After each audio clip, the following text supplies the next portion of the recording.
Live. How's everybody doing tonight? My name is Anthony Brian Logan, and you're watching and/or listening to ABL Live.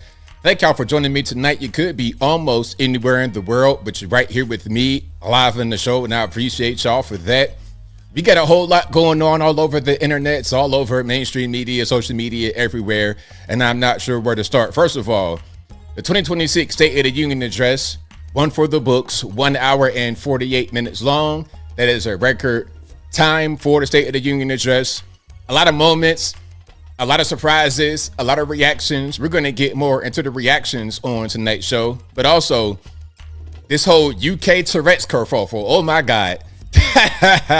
Hey, I've learned so much about the UK whites. Listen, the UK whites suck. I'm going to tell you that right now. American whites are the best in the world. Don't let nobody tell you nothing else.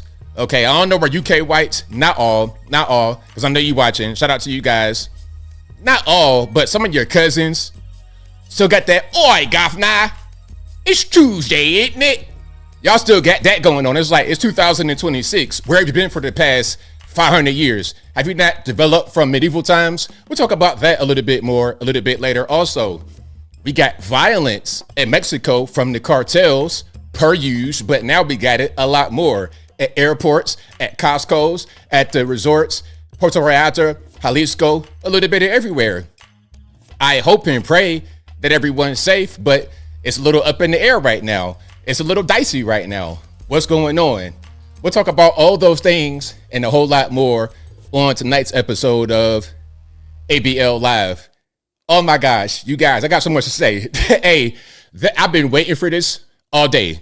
I've been waiting for this stream since the whole, since the N-word thing broke. Listen to me very well.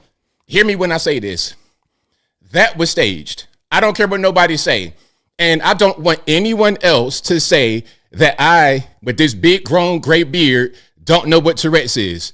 Everybody know what that is. Cannonball, orange juice, alpacas, Apple iPhone. You just scream random stuff randomly because you can't control it at all times of the day and night.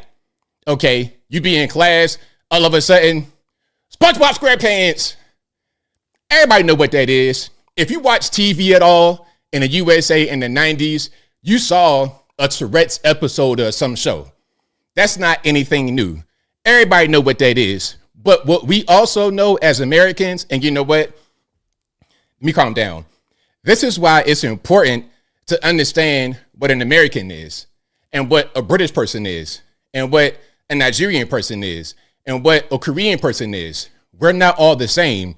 We have different cultures, different experiences. We're not the same people. Just because I'm black don't make me African. And shout out to my African viewers watching this. But everyone knows we are not them, and it's okay. Yes, I have African ancestry, but we're not them. And white Americans saying to y'all, you guys are much better. Listen, white Americans, you guys are much better than European counterparts. You know it, I know it, they know it. They might be in denial, but they know it. You guys are you have more ingenuity, you have more common sense, you make more money. You guys are better than they are. As Americans, we are better than they are. And I'm not trying to put the UK down. I don't want it to be we're punching down from up high, from the ivory tower up high. It's not like that. But I don't want them to try to come over here and tell us that we don't know nothing. We're uneducated. We don't know what Tourette's is. He has chlorophobia, ABL. He has chlorophobia. You don't know what chlorophobia is. Can y'all shut up? Yes, I know what that is.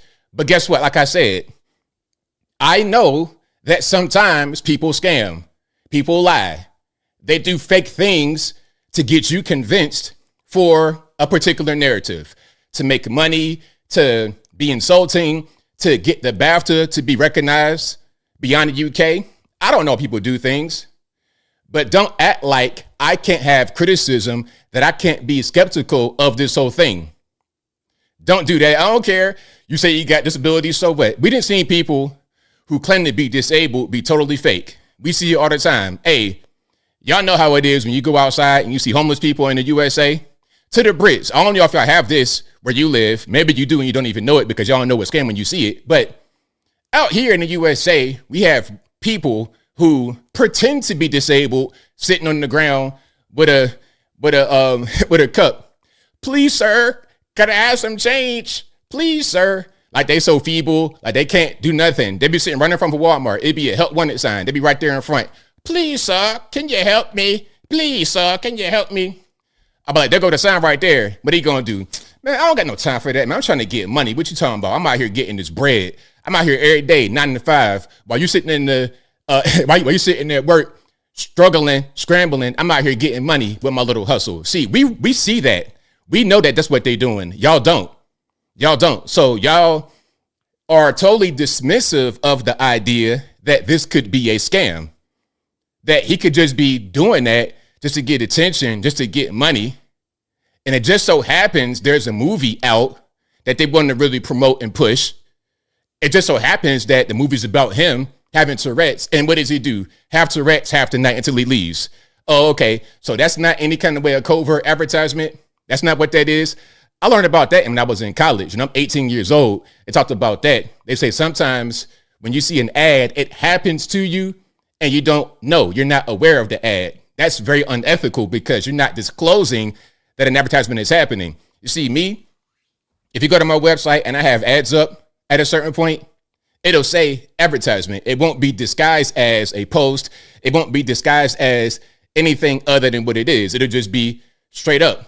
We see some of y'all will get an advertisement and don't even recognize it and just accept it. And then when someone says, hey, you know what, that might not really be real, you guys want to attack the person that's saying that it might not be real. You guys have been brainwashed successfully. And again, I don't speak for all people in UK, but this is what we see as Americans that y'all don't see.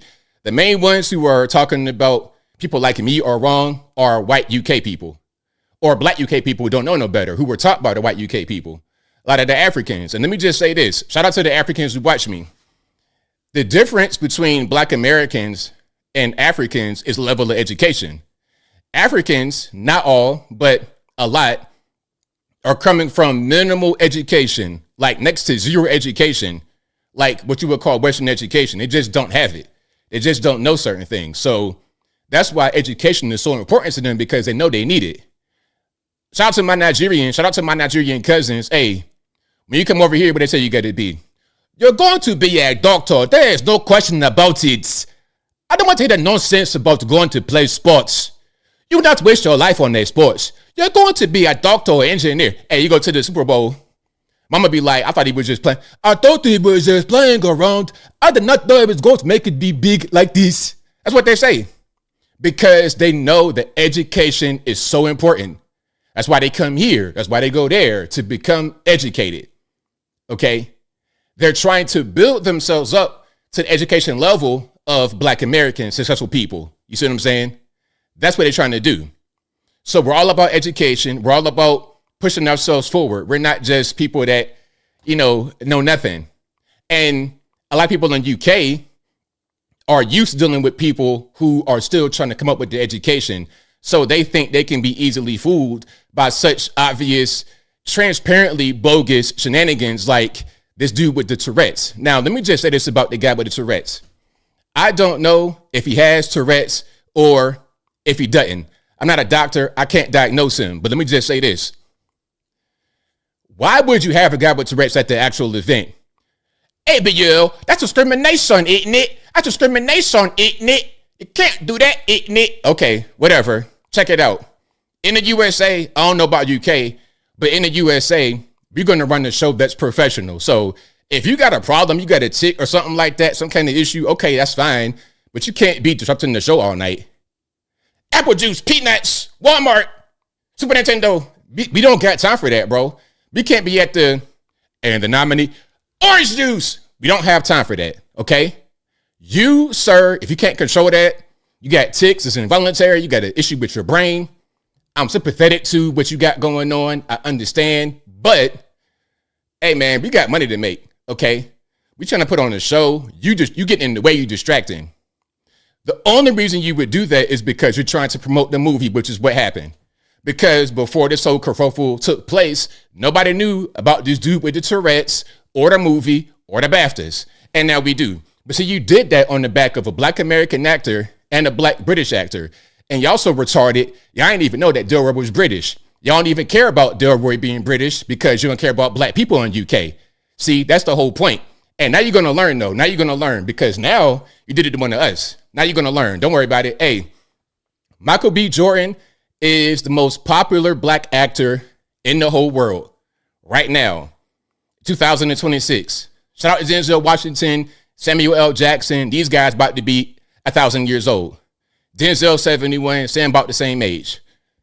Respect to them in their career, but they're not putting out movies right now. When was Denzel's last flick where he kissed that white dude for $20 million? I'm talking about Michael B. Jordan and Black Panther 1 and 2, Creed, all the Creeds. What else? Sinners. This is a bona fide movie star right now, relevant right now.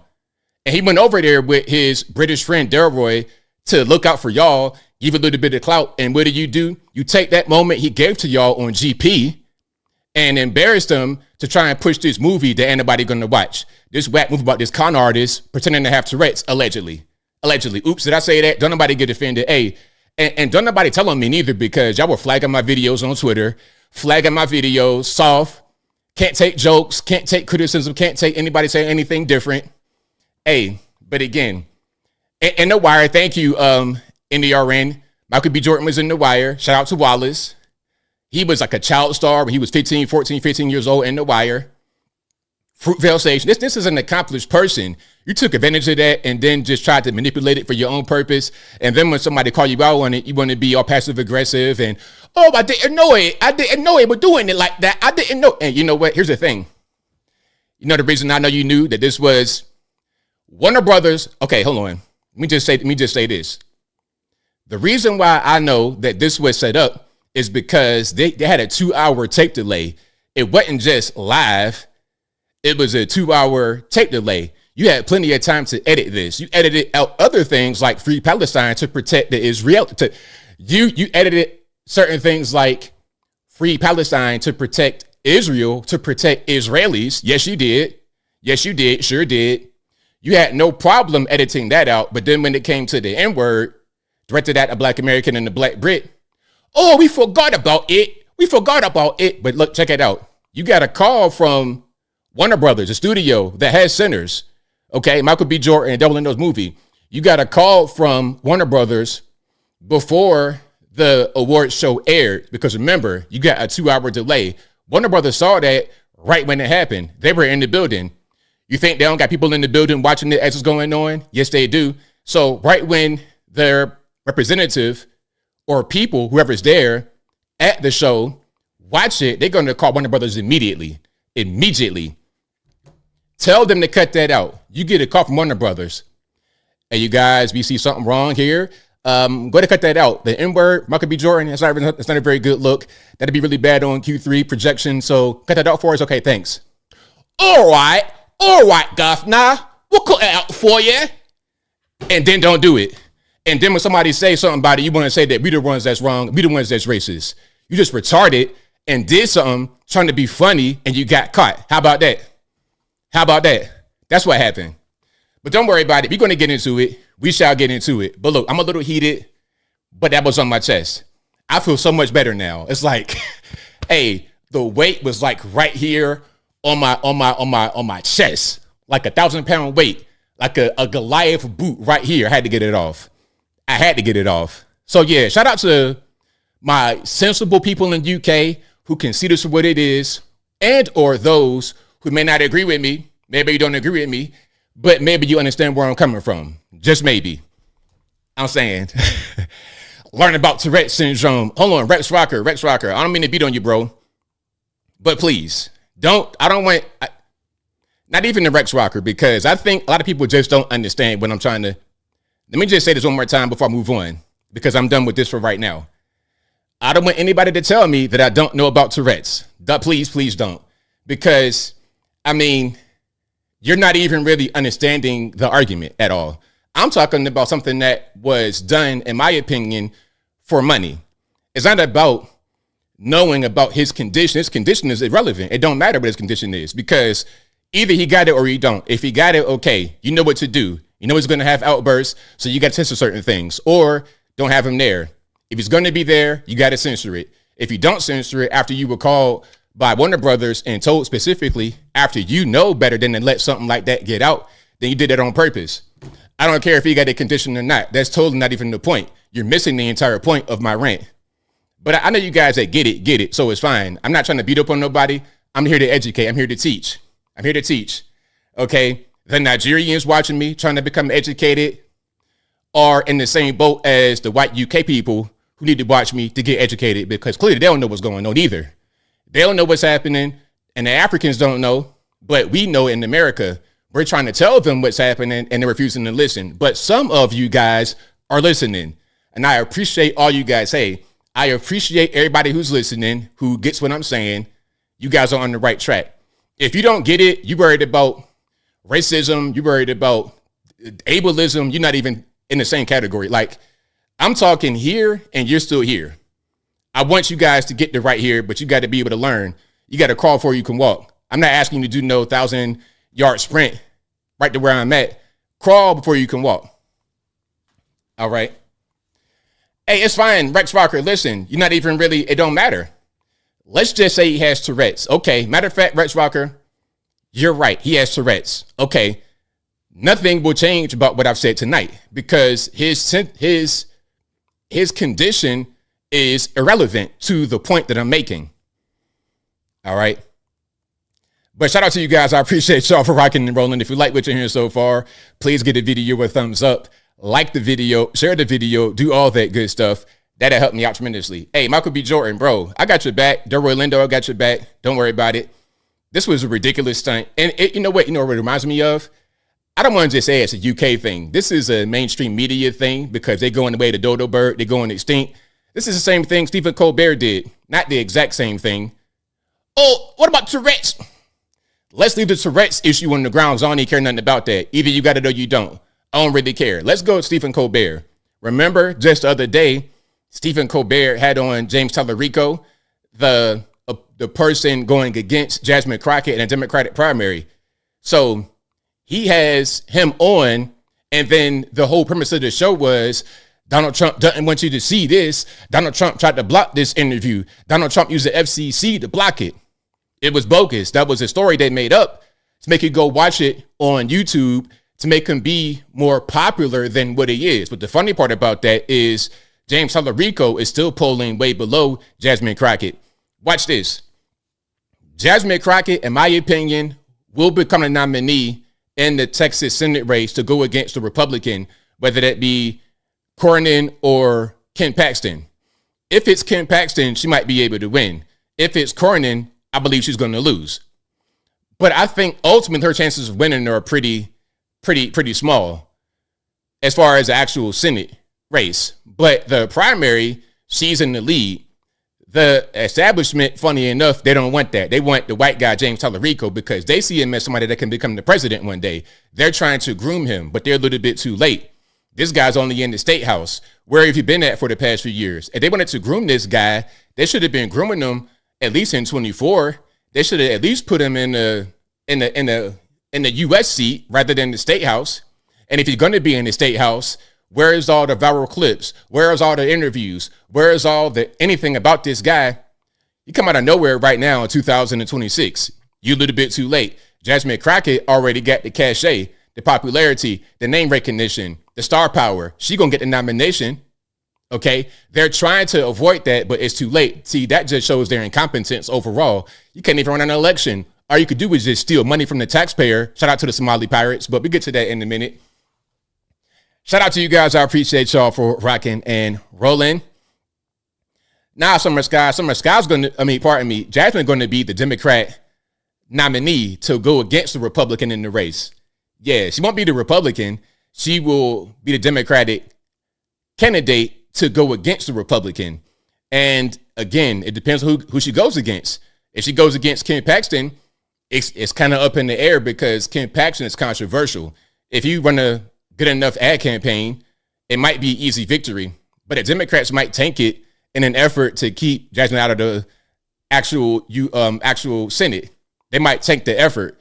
They already put more money behind James Tallarico than they are Jasmine Crockett. So we'll see what happens coming up here in a little bit. We shall see. And again, shout out to you guys out there in Mexico. Hopefully everything is A-OK, or at least more safe today than it was yesterday and the day before that, and Puerto Vallarta and Jalisco and everywhere else. Because I'm seeing some crazy things, man, after the whole El Mencho thing. And by the way, you guys may not know this, but El Mencho, the mob boss, the cartel boss that was killed by the Mexican, not the U.S., by the Mexican government, he was in the viral video of his voice. So Mencho, we'll get to that in a minute. But shout out to you guys. I appreciate y'all for rocking and rolling. You guys are the best audience anywhere on these interwebs. Yes, Brickyard, she's running for senator. Jasmine Crockett is running for senator in Texas up against either James Cornyn or Ken Paxton. All right. So that's what's happening. What else we got going on before I get to the sponsors and everything else?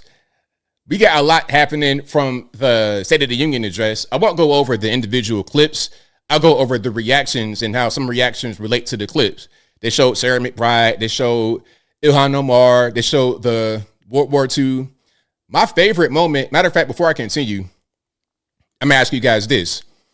What was your number one favorite moment from the State of the Union address? If you guys have seen it or you've seen any clips, what is your favorite moment from the State of the Union address?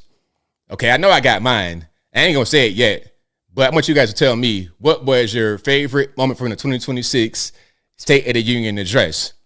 There were quite a few that I liked, but there was one that was very, very special. The Democrats didn't like it. Hey, the Democrats had their own alternate watch parties. Hey, man, if you enjoy cringe, I got it for you. I got it for you by the boatload. If I could pocket this cringe and sell it on the black market, I'd be Elon Musk times 10. Because it's splendiferous, I'll tell you what. It really is. Hey, the Somali pirate line, the Dazzling Globetrotter, was amazing. Oh, man, when I heard that live, I was like, wow, he really went there. Like, straight face. Somali pirate. Because that's what's happening. And it's not even a thing about trying to attack Somali people. It's about attacking their government because they're sending them here to do this on purpose. It's a coordinated effort. They do this very well. They send people here to rob us. And people in Minnesota, I don't know what's going on with y'all. Okay. Some of you guys, I guess the ones that are in power, what are y'all doing? Why are you letting them come over there and do that? What is the benefit to you by having them here? I mean, are they just people that spend money? I don't understand. Because if it's about them spending money, the problem is it's fraudulent. It's based on fraud because all they're doing is coming over here and stealing. So the money that you get is stolen money from the federal government. You should just pull yourselves up by your bootstraps rather than trying to steal federal government money.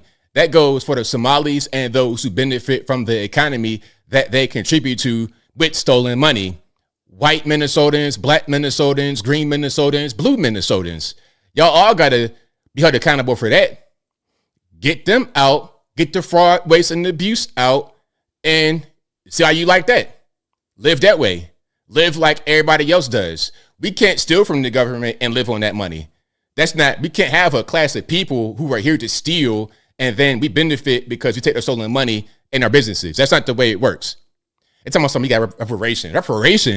Reparations for what? You can't steal no more? You done already got $20 billion. How much more do you want? You done already took $20 billion on GP. So what more do you want? Stop stealing and start producing. That's what I would say. And I would say it to anybody of any color, white, black, Puerto Rican, and candy stripe. Stop stealing and start producing. That's what I would say. Meme you says, pirates are pirates. Stop that, man. If you want to come to the country, I don't care where you come from. I don't care what language you speak. I don't care about nothing. But you must become one of us. Hey, when in Rome, do as the Romans. When in Rome, do as the Romans. Regardless of what color you are, when you come here, you got to do things right. Follow the law. Bring something to society. Okay? Do that. Contribute to society. That's all we ask. Regardless of where you come from. And also do it legally. That's not really a bad thing to request, to do things legally, because as an American, I'm not a lawbreaker. I don't go out here and commit crime. I'm not a criminal. I'm not a criminal at all. I just do what I'm supposed to be doing. like everybody else should be. All right. Oh, B. Gatlin, that was a good moment as well when President Trump called the Democrats crazy.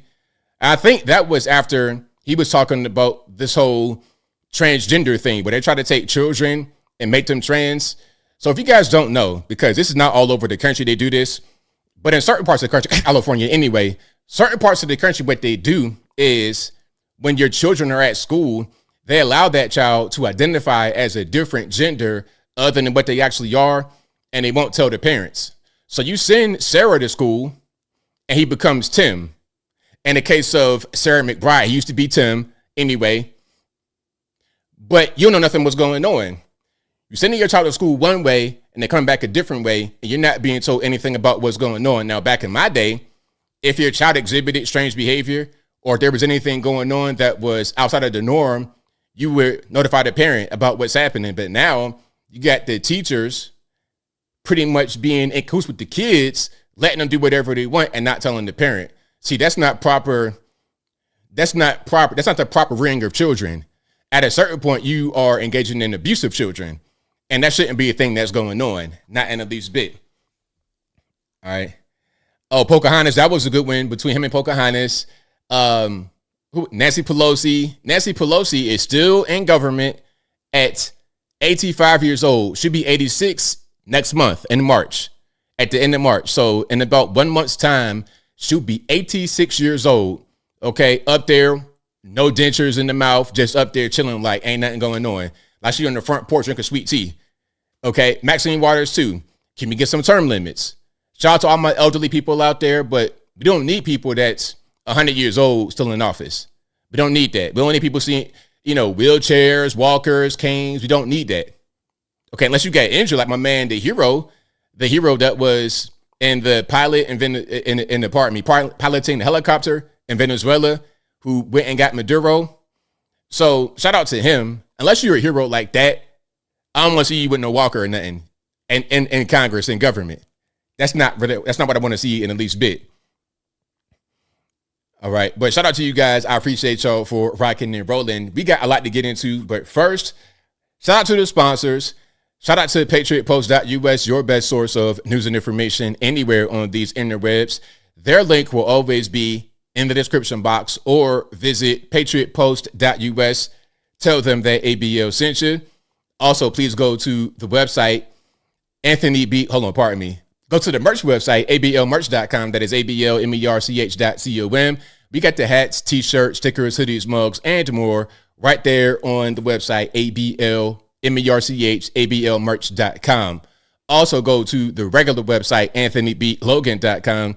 That is ANTHONYBLOGAN.com. Go to the front page of the website, and for each long form video that I produce, I write an article, and in each article, we got sources from the left, from the right, from the center, from the Democratic, Republican, political, agnostic, local, national, international, whatever you want. I got it right there on the front page of the website, anthonyblogan.com. Also go to the contact page of the website, anthonyblogan.com/contact-us. There you'll be able to find my email address, my snail address, my UPS box, of course, my social media accounts, my Facebook, Instagram, Twitter, never going to call it X, TikTok. All my links are on the description, are on the contact page of the website, anthonyblogan.com. Also, if you're ever wondering if you're conversing with me on the interwebs or not, you're probably not. If you did not email me and I did not respond to you, my email is easy to remember, contact@anthonyblogan.com. If you can't remember, go to the website, go to the contact page. It's right there. Can't miss it. Black and white. Now, y'all might get hit up by somebody in the comment section or somewhere else randomly pretending to be me. And y'all know who it's going to be. Could be a dude over in India. Okay. 15,000 deep in one building. Don't nobody got one pair of flip-flops between them. Okay. It could be that guy trying to scam you out of your money, or it could be a guy over in Eastern Europe running away from the war, trying to not get conscripted. A dude named Boris, Igor, Vladimir, or something like this. Okay. That guy might be trying to scam you out of your money, pretending to be ABL, or to be a guy over in Africa, Lagos, Nigeria, Lagos, Nigeria. It'd be a guy trying to scam you. Hold on. Hello, Susan. I sent the email to your to your Gmail account. It should be there. So please click on the link and send the money that way. Don't send it to Cash App. I don't trust Cash App. Send it the new way. The new way is called a Nigel Connect. Send it there now. I need 500K by the end of tonight. That'd be the guy talking at you. So please don't get scammed because it's crazy out here in 2026. Now, I hope my accents have become better. Shout out to my African viewers. Hopefully you guys enjoy it. Now, let's get straight to the nonsense, man. Hey, you know what? I'm a little bit turned up, but I'm having a good time. So pardon me. Don't nobody get scared. It's okay. Don't nobody call the police. Don't nobody flag my video and trying to get me copyright striked. Okay, now look.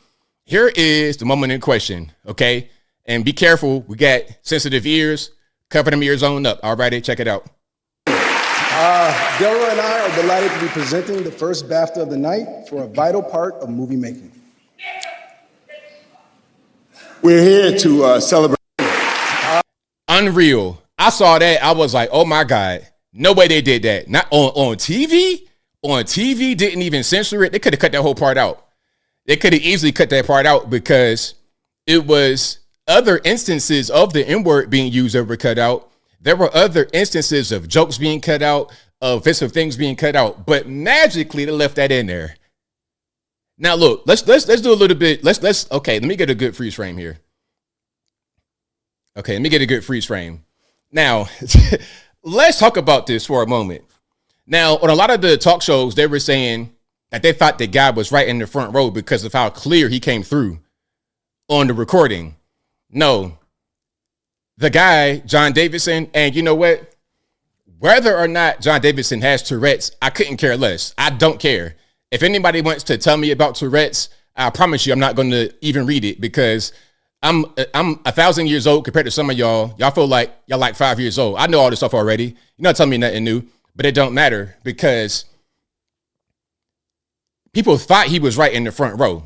He was 40, according to John Davidson himself, the guy with the Tourette's. He said he was 40 rows back. He was not at the front. Why did he sound so clear? He said that there was curiously a microphone like right in front of him. They mic'd him up. I'm gonna show you the article from the news source, and you're gonna be able to read it.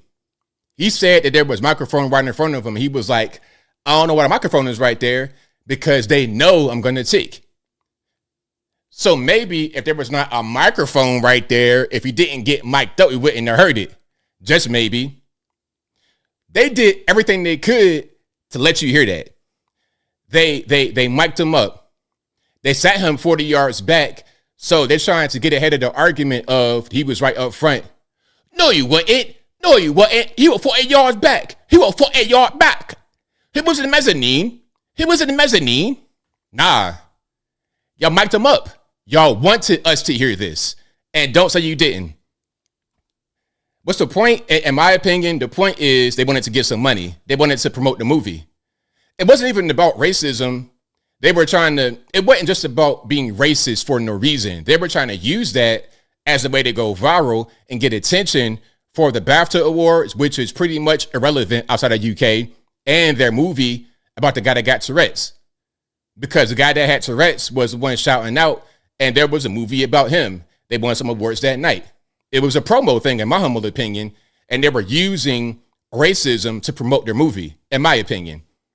It wasn't just about trying to attack them. It was about trying to get money. Does that make sense? Let's keep on going here. Let's keep on going. All right, now, some of y'all, I was reading the comments. Some of y'all did not watch my video in full because you guys are speaking about this quote-unquote interview from Delroy Lindo, and you were saying, ha, you said to the interviewer to call you the N-word, and he did it. This is a TV show called The Good Fight, and he was on that show from 2017 to 2021, so I'm not quite sure what year this was, but this is a TV show clip, okay? Again, one more time, because I saw some of y'all say this was real. This is from a TV show, okay? Take hip-hop. We've talked about this on the show before. You have African-American rappers saying N-word this and N-word that, but a Caucasian can't. So say it. Say what? say the word you want to say. I'm not saying that I want to say it. I'm just saying that I can't. Sure you can. Say it. Say it right now. I will say it with you. Okay. I got to pause because copyright. This is hypocritical. You know we can't. Sure you can. This is America. Both of you. Say it. All right, I think we can move on. Why? Why move on when you want to say it? Both of you want to say it. Huh? All together, everybody. That was a funny part of the TV show, but some of y'all thought it was real. You know why you thought it was real? Because Delroy Lindo's a great actor, a very well-respected actor, been around for a long time. Delroy Lindo is like 72. Hold on. How old is Delroy Lindo? Delroy Lindo is 73. He'll be 74 in November. And again, this TV show is from 2017 to 2021. So he was at least already in the 60s when this came out. Probably like, I want to say maybe 65, 66, something like this. Okay. So shout out to Delroy Lindo, well-respected actor. And he's from UK. Okay. He was born and raised in UK. His parents came to UK through the Windrush when his makers came to UK. So yeah, Jamaican parents, they came to UK and he grew up there until he got to be a teenager. And then he came to Toronto, Canada. And then he went to the US when he was like 16. All right. That's why his accent is not as strong as, let's say, Idris Elba or somebody like that. Okay. Now look, this article right here. BBC cuts Free Palestine from BAFTA Film Awards winner speech. You know, the funniest part about this is all the Jays control everything crowd are radio silent. Where y'all at? ABL, the Jews control everything. The synagogue of Satan, ABL. The Jews. Okay, so when a speech is censored because it's something that might be offensive to Israel, offensive to Jews, where y'all at talking about that? Wouldn't this be a quiver in your arrow to use against people like me who say that that's not really a thing, that the Jays control everything? Wouldn't it be a quiver in your arrow? Where y'all at? It's funny. Okay, it's funny. Now, here is a part of what I was talking about as far as John David, what he said. So look, I'm going to just read this right here. Studio Canal working closely with BAFTA, and BAFTA had made us all aware that any swearing will be edited out of the broadcast. This is the guy who had Tourette speaking, John Davidson, okay? This is him speaking. Let's be clear. As I continue, I have made 4 documentaries with the BBC in the past and feel that they should have been aware of what to expect from Tourette's and work harder to prevent anything that I said, which after all was some 40 rows back from the stage, from being included in the broadcast. As I reflect on the auditorium, I remember there was a microphone just in front of me. And with hindsight, I have to question whether this was wise, so close to where I was seated, knowing I would tick. That's the guy who has the disorder, who has the issue where he ticks, okay, who has Tourette's. That's him saying what happened. So what do I say about that? Why would you put him in the audience knowing he would tick and then take no measures to not have his voice be heard so loud? In fact, you put a microphone in front of him, and when he ticks and everybody can hear it, you don't cut it out of the broadcast. Although you did cut Free Palestine, you did cut certain jokes about Trump, you did cut another racial slur. And the funniest part about that, hold on. The funniest part about that, I'm reading that they cut a different racial slur or another racial slur. That's a difference, not the same thing. If it was another one, it could have been the same racial slur. If it was a different racial slur, that means it was not the N-word. Well, what was it? What did you cut that was more important than the N-word? I don't understand. And if you're going to cut one slur, why not the other? If you want to cut one thing about something that could be offensive, why not everything? You did it on purpose, trying to get money. You put a microphone. Hey, you mic'd them up. Okay. Hold on. I got okay. I'm seeing comments. Lewis and other people, ABL making 0 cents about the Free Palestine thing. Please explain to me why that doesn't make any sense. Why doesn't Free Palestine, why does that not make sense? Because if somebody says Free Palestine, the impression is that they are being oppressed by the Jews, right? By Israel, right? Am I tripping?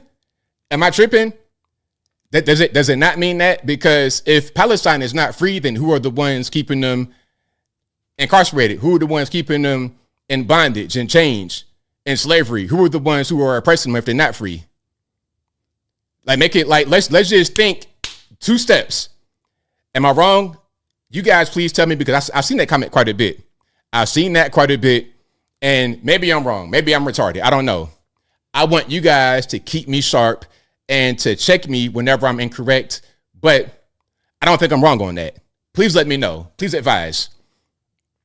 Duel says BAFTA trying to do the whole Will Smith slap to get ratings and views. Exactly. It's not about me being offended because it's the N-word. It's about, I see what the play was. They're just trying to get some attention. Ultimately, they're trying to get some money. That's all. But they use racism to do it. That's what happened. That's the bottom line. And it's so blatantly obvious. It's ridiculous. Okay.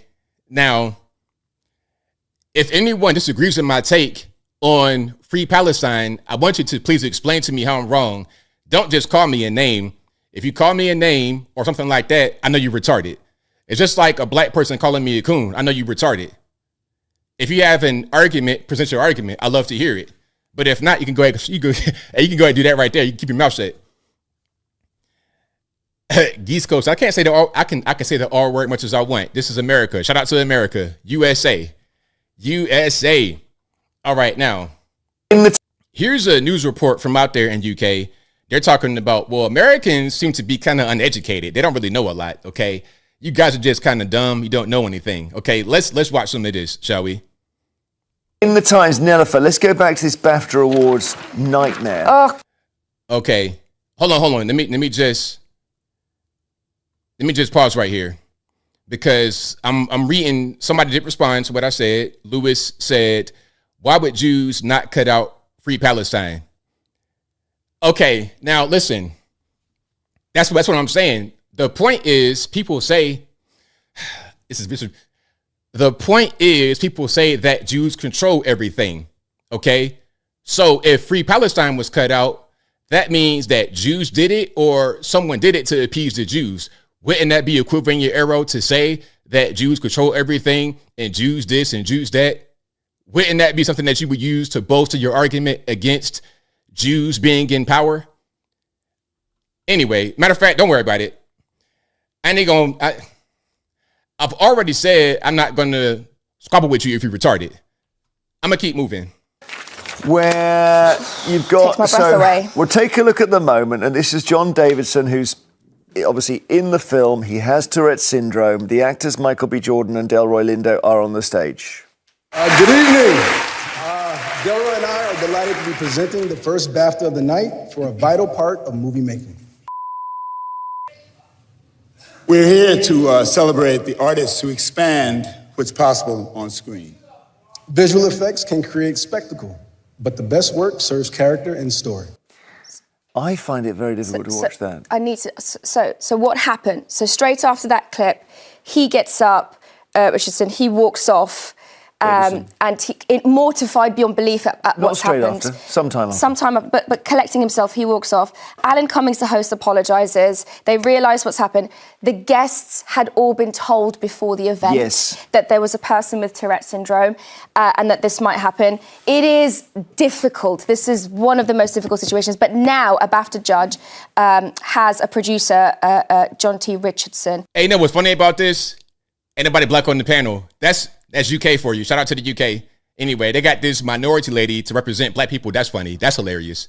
Has now quit BAFTA, saying that he does not believe the organisation has dealt with it correctly.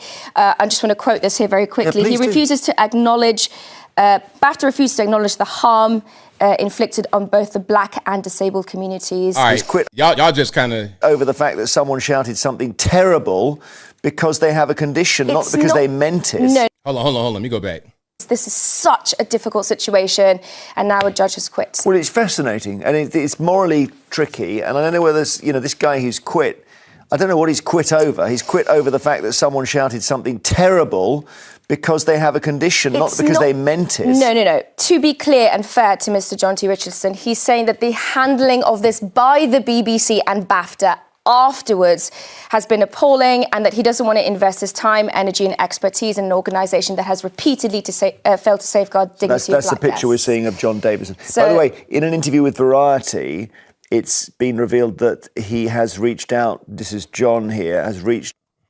Very understanding of him. No. I think... it is. Specifically American take. Not very understanding of him. No. I think I thought I was losing my mind on social media yesterday, and I think it's been very rare since I've seen Britain so unified, actually. I think I don't know what's been going on in America, but it seems there is an unbelievable level of ignorance over Tourette's. I couldn't believe it. I don't know why it seems that Britons are so much better educated about the symptoms. I think it's because the word that was shouted is so beyond the bounds of any other word. It then takes you into a different debate. You know, there's also a guy who, told the Queen to go die. Oh, you did? Have you seen the film? The film's amazing. Man, y'all retarded, though, because you think it's because he said that mean that he got Tourette's. Like, it don't even matter. It don't even matter. Y'all believe he got Tourette's, but y'all are arguing the wrong thing. Y'all retarded. Y'all think we don't know anything. Y'all don't know anything. Because the issue is not even about the Tourette's and a disabled person, your sacred cow of a guy that got Tourette's. It's not even about him.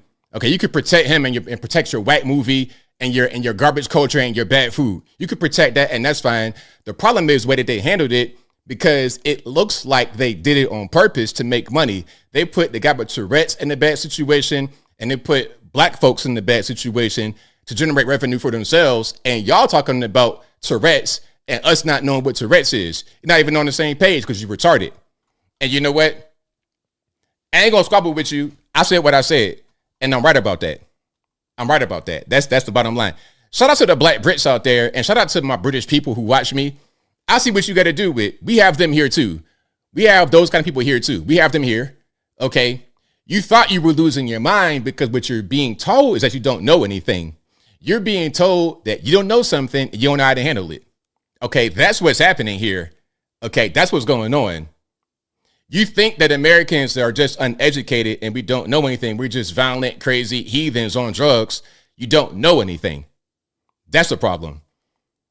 All right, let's keep going. Let's keep rocking and rolling. This is going to be a comedian, Gareth Clark, and he has Tourette's. This is on LBC over in UK. I want to get more views from them, not just giving my point of view as an American. Is it affirming of this man's syndrome, Tourette syndrome, to have this kind of language kept in or not? I think it should have completely been removed. Honestly, I think that issue should have only been kept to people in that room who apologise, to Michael and Delroy. But I don't understand why the BBC decided to air it. As a result, the rights of people not to hear that word shouted at them on via the television might dwarf the rights of those peoples to hear what it is to suffer with Tourette's. Bro, he shouted so many words that night. You don't got to keep that word in. He shouted a bunch of words. I mean, at a certain point, we get the point. You don't got to play everything that he says. That's not really what we're supposed to be doing. You did that on purpose. And again, you did censor other things. Why not this? I think it was kind of in a situation where, honestly, I think it should have stayed in the room because it was kind of, it didn't need to be big as this big issue. It's awkward because it's kind of pitting the disabled community and the black community together, and it's stirring up this hate. He almost got it a little bit. He kind of more soft than the average UK person, which is an interesting thing to say. That's kind of a feat in itself.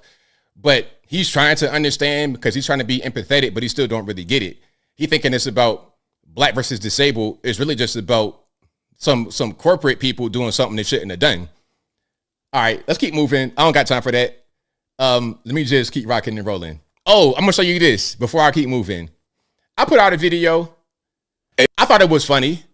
Okay, I'm gonna just react to myself right quick. Hey, I have a question. Why is it the guys who have Tourette's never say Beetlejuice 3 times or Candyman 5 times in the mirror in the dark in the bathroom? Exactly. They got mad at that. Now, I thought it was just a funny video. I was just making jokes. They literally put a community guidelines on me. Hold on. Watch, see what they did. I'm going to show you what they put on it. Okay. So it says, readers added context they thought people might want to know. I did fight it. Yes, I did fight it. So it says Tourette syndrome involves involuntary motor and vocal tics. They are not performed on command. Tics are often context dependent and tend to follow a pattern instead of being random. So they never say Beetlejuice 3 times. Is a false analogy and non sequitur. So you got to put a community guidelines for Beetlejuice. Really? Like, that's a real thing. Candyman, that's like, those are real people that can just be summoned. For real. You can't take a joke. But see, what they want me to do, let me tell you what they want me to do. What they want me to do is say it's just a joke and denounce my own skepticism of John Davis and having Tourette's. I can be skeptical. Now, if I say he doesn't have it, then I can't say that because I don't know that to be true. I'm not a doctor. I can't diagnose him, but I'm entitled to my opinion. I can say it's skeptical. I can say it doesn't look right. That's my humble opinion. Now, I don't know about the UK, but we can do that over in the US. We have a right to our opinion. Do I have freedom of speech? Oh, see, I forgot. In UK, ain't no freedom of speech. I forgot about that. But guess what? 1776. Don't forget it, UK. Hey, UK. Don't forget about it. I'll tell you every video right there. Don't forget about it. 1776. We got a right to free speech over here. Y'all don't. Y'all don't. They got mad at me. They did it on both of my videos. This one right here where I did the recap of the BAFTAs. They did it on that one too. Y'all mad. It's okay. Hey, thank God. Hey, God bless America. Thank God for the USA. I love having freedom of speech and all those things. All those things. Okay. Exactly, Brent. I'm skeptical. I can be skeptical. I can't say he doesn't have it, but it's skeptical because we've seen people do stuff like this before. This wouldn't be the first time somebody be playing for their whole life like they got some kind of disorder and they really don't. It wouldn't be the first time, nor will it be the last time, because people always scam, they always lie, they always manipulate, they always steal all over the world. It don't matter what color, black, white, Puerto Rican, and candy stripe, they always going to do it. So at a certain point, we got to realize that as human beings, that sometimes things aren't as what they seem. It doesn't matter to say they got a disability or not. They can still be a scammer. Just like the autism crowd. Shout out to my people that got autism, my Aspies, all you guys. But you know, some of your people that have autism, they have some kind of disorder like that. They use it to take advantage of people. They use it to get into spaces where they shouldn't be. They use it to do things that they shouldn't be doing. Okay, people that got gender dysphoria, which is now accepted as normal, people calling themselves transgender. You got this big Bobby Hill looking character, 6'4", and the girl sorority talking about he's transgender. This guy don't got on no girl clothes, built like Bobby Hill, wearing a hoodie and a beanie and a pair of Timberland boots all day like a construction worker, got his legs up on a sorority couch. And you got little 5'0", 18-year-old white girls scared. Oh, I'm a transgender. Yeah, okay, whatever. Whatever. All right, bro. Hey, whatever you say, bro, but check it out. How about don't be in the girl's bathroom? How about that? Oh, it's discrimination. I can't be in the girl's bathroom. That's what y'all going through in UK right now, but y'all don't see it. Y'all don't understand because you guys are not as advanced as we are over here in the US. All right. Now, this is a young lady over in UK. She's a black Brit, giving a little bit more perspective from their point of view why things like this go on over there. What is so funny to me? That's my purse. Shout out Bobby Hill. What is so funny to me is that the BBC and BAFTA have not felt heat from black people like this before, because now they're messing with black Americans. The funny thing is to me that BBC have always played in black people's faces, but they were British black people, and we don't really have the numbers in the UK. We're like 2%, 3% of the country. There's not a lot of us, and we're not really that joint in standing on business. We're not very, as British people, we're more keep calm and carry on. We'll complain, but we won't stand on business. Whereas black Americans stand on business. And anytime BAFTA in the past has played in black people's faces, nothing has been done about it. Like, I remember 4 years ago, BAFTA didn't nominate anyone of color. So nothing was done. Like, the thing is, to live in the UK as a non-white person, you kind of just have to get used to white people playing in your face. The racism is so real that I didn't realize how racist. I knew Britain was racist, but I didn't know how really racist Britain was until I moved to America. Because there's things that would perfectly slide in the UK that do not slide in America. Like, black Americans do not play. I kind of love them for it. Exactly. See, that's the thing about it. When you're living in one place, people behave a certain way, and it may not be that same way somewhere else. In the USA, we have gone through a lot in this country. All of us, black, white, Puerto Rican, Canadian stripe, we have all gone through a lot in this country, and our trials, tribulations, our ups, our downs have made us better as a result. Okay, we had trial by fire. For real. We had trial by fire. But it was a sacrifice we all made to be where we at right now. The king of the hill, the best country in the world. But some places have not gone through what we've gone through. They've not had our experiences. So how you get treated over there is going to be different. They openly racist to black folks over there because they don't really care too much about evolving. But over here, we had to evolve to become who we are, which is great. The UK, a lot of Europe, they kind of just, you know, they kind of like JV. We're varsity, they JV. That's kind of what it is. And shout out to all my European people watching me.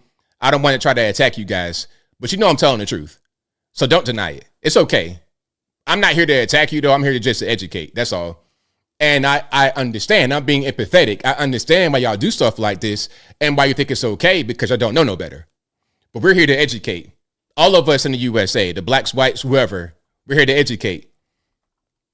Now, speaking about USA, shout out to Team USA Hockey. Okay, on a better note, shout out to Team USA Hockey winning that gold medal. Okay, let's check it out.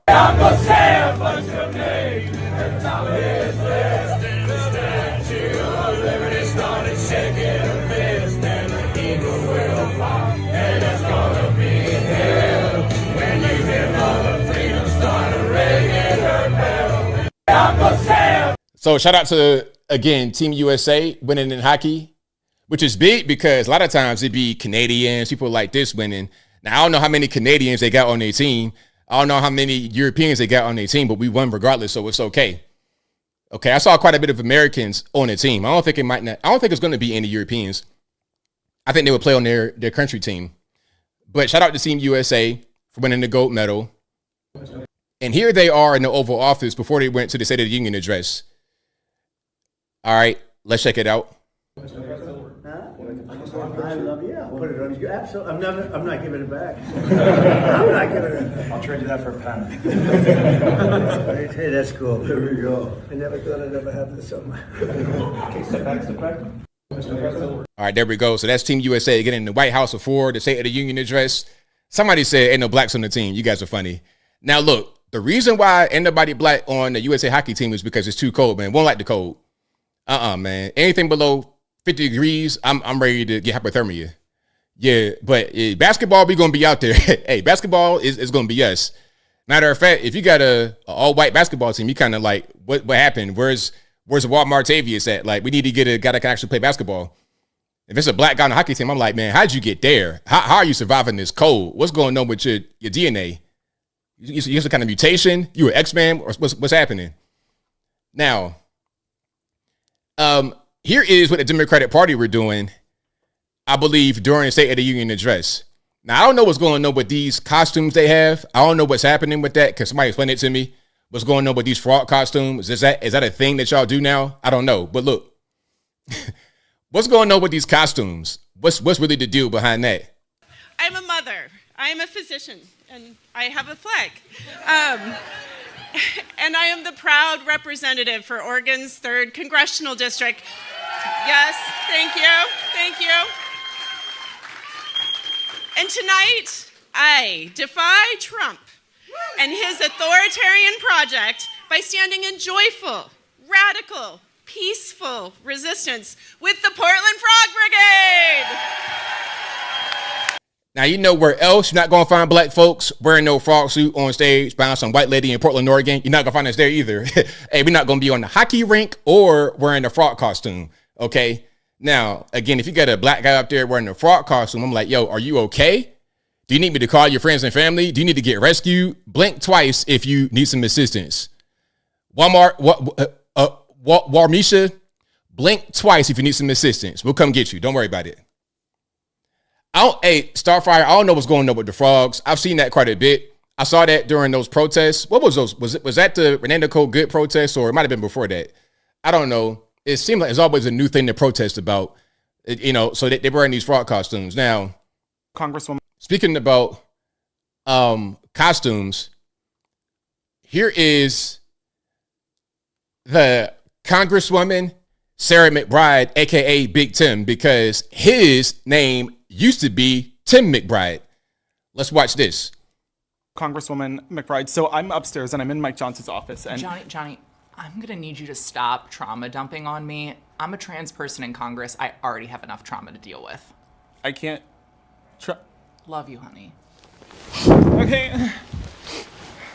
Congresswoman. Okay, so any Democrats watching? I'm kind of lost with the whole costume thing. Like, what is that about? We got frogs and sharks, the inflatable costumes. Am I missing the trend? Is that a trend on TikTok? Did I miss the boat? Can I go viral if I put on a shark costume and start talking crazy about politics? I don't know what's going on, but there go Big Tim and a guy in an inflatable shark costume talking politics. Very serious, Democrats, 2026. Okay, very, very serious. Now, here's Trump talking about Transformers at the State of the Union address. Their daughter was their son. Sage was thrown into an all-boys state home and suffered terribly for a long time. But today, all of that is behind them because Sage is a proud and wonderful young woman with a full ride scholarship to Liberty University. So there goes Big Tim right there, aka Sarah McBride. So Trump's talking about how children are being saved from becoming transgender, transitioning, whatever they want to call it, and living life as a normal, regular woman, going to college, happily ever after. And the camera panned to this person to show what the opposite is. Sage and Michelle, please stand up.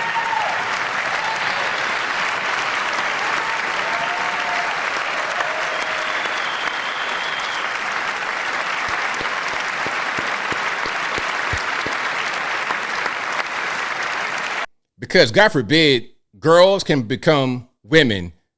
Girls can grow up and become women. God forbid that happens. I mean, good grief. When did it become a thing to say that it's all right to put children on drugs that would alter their puberty situation?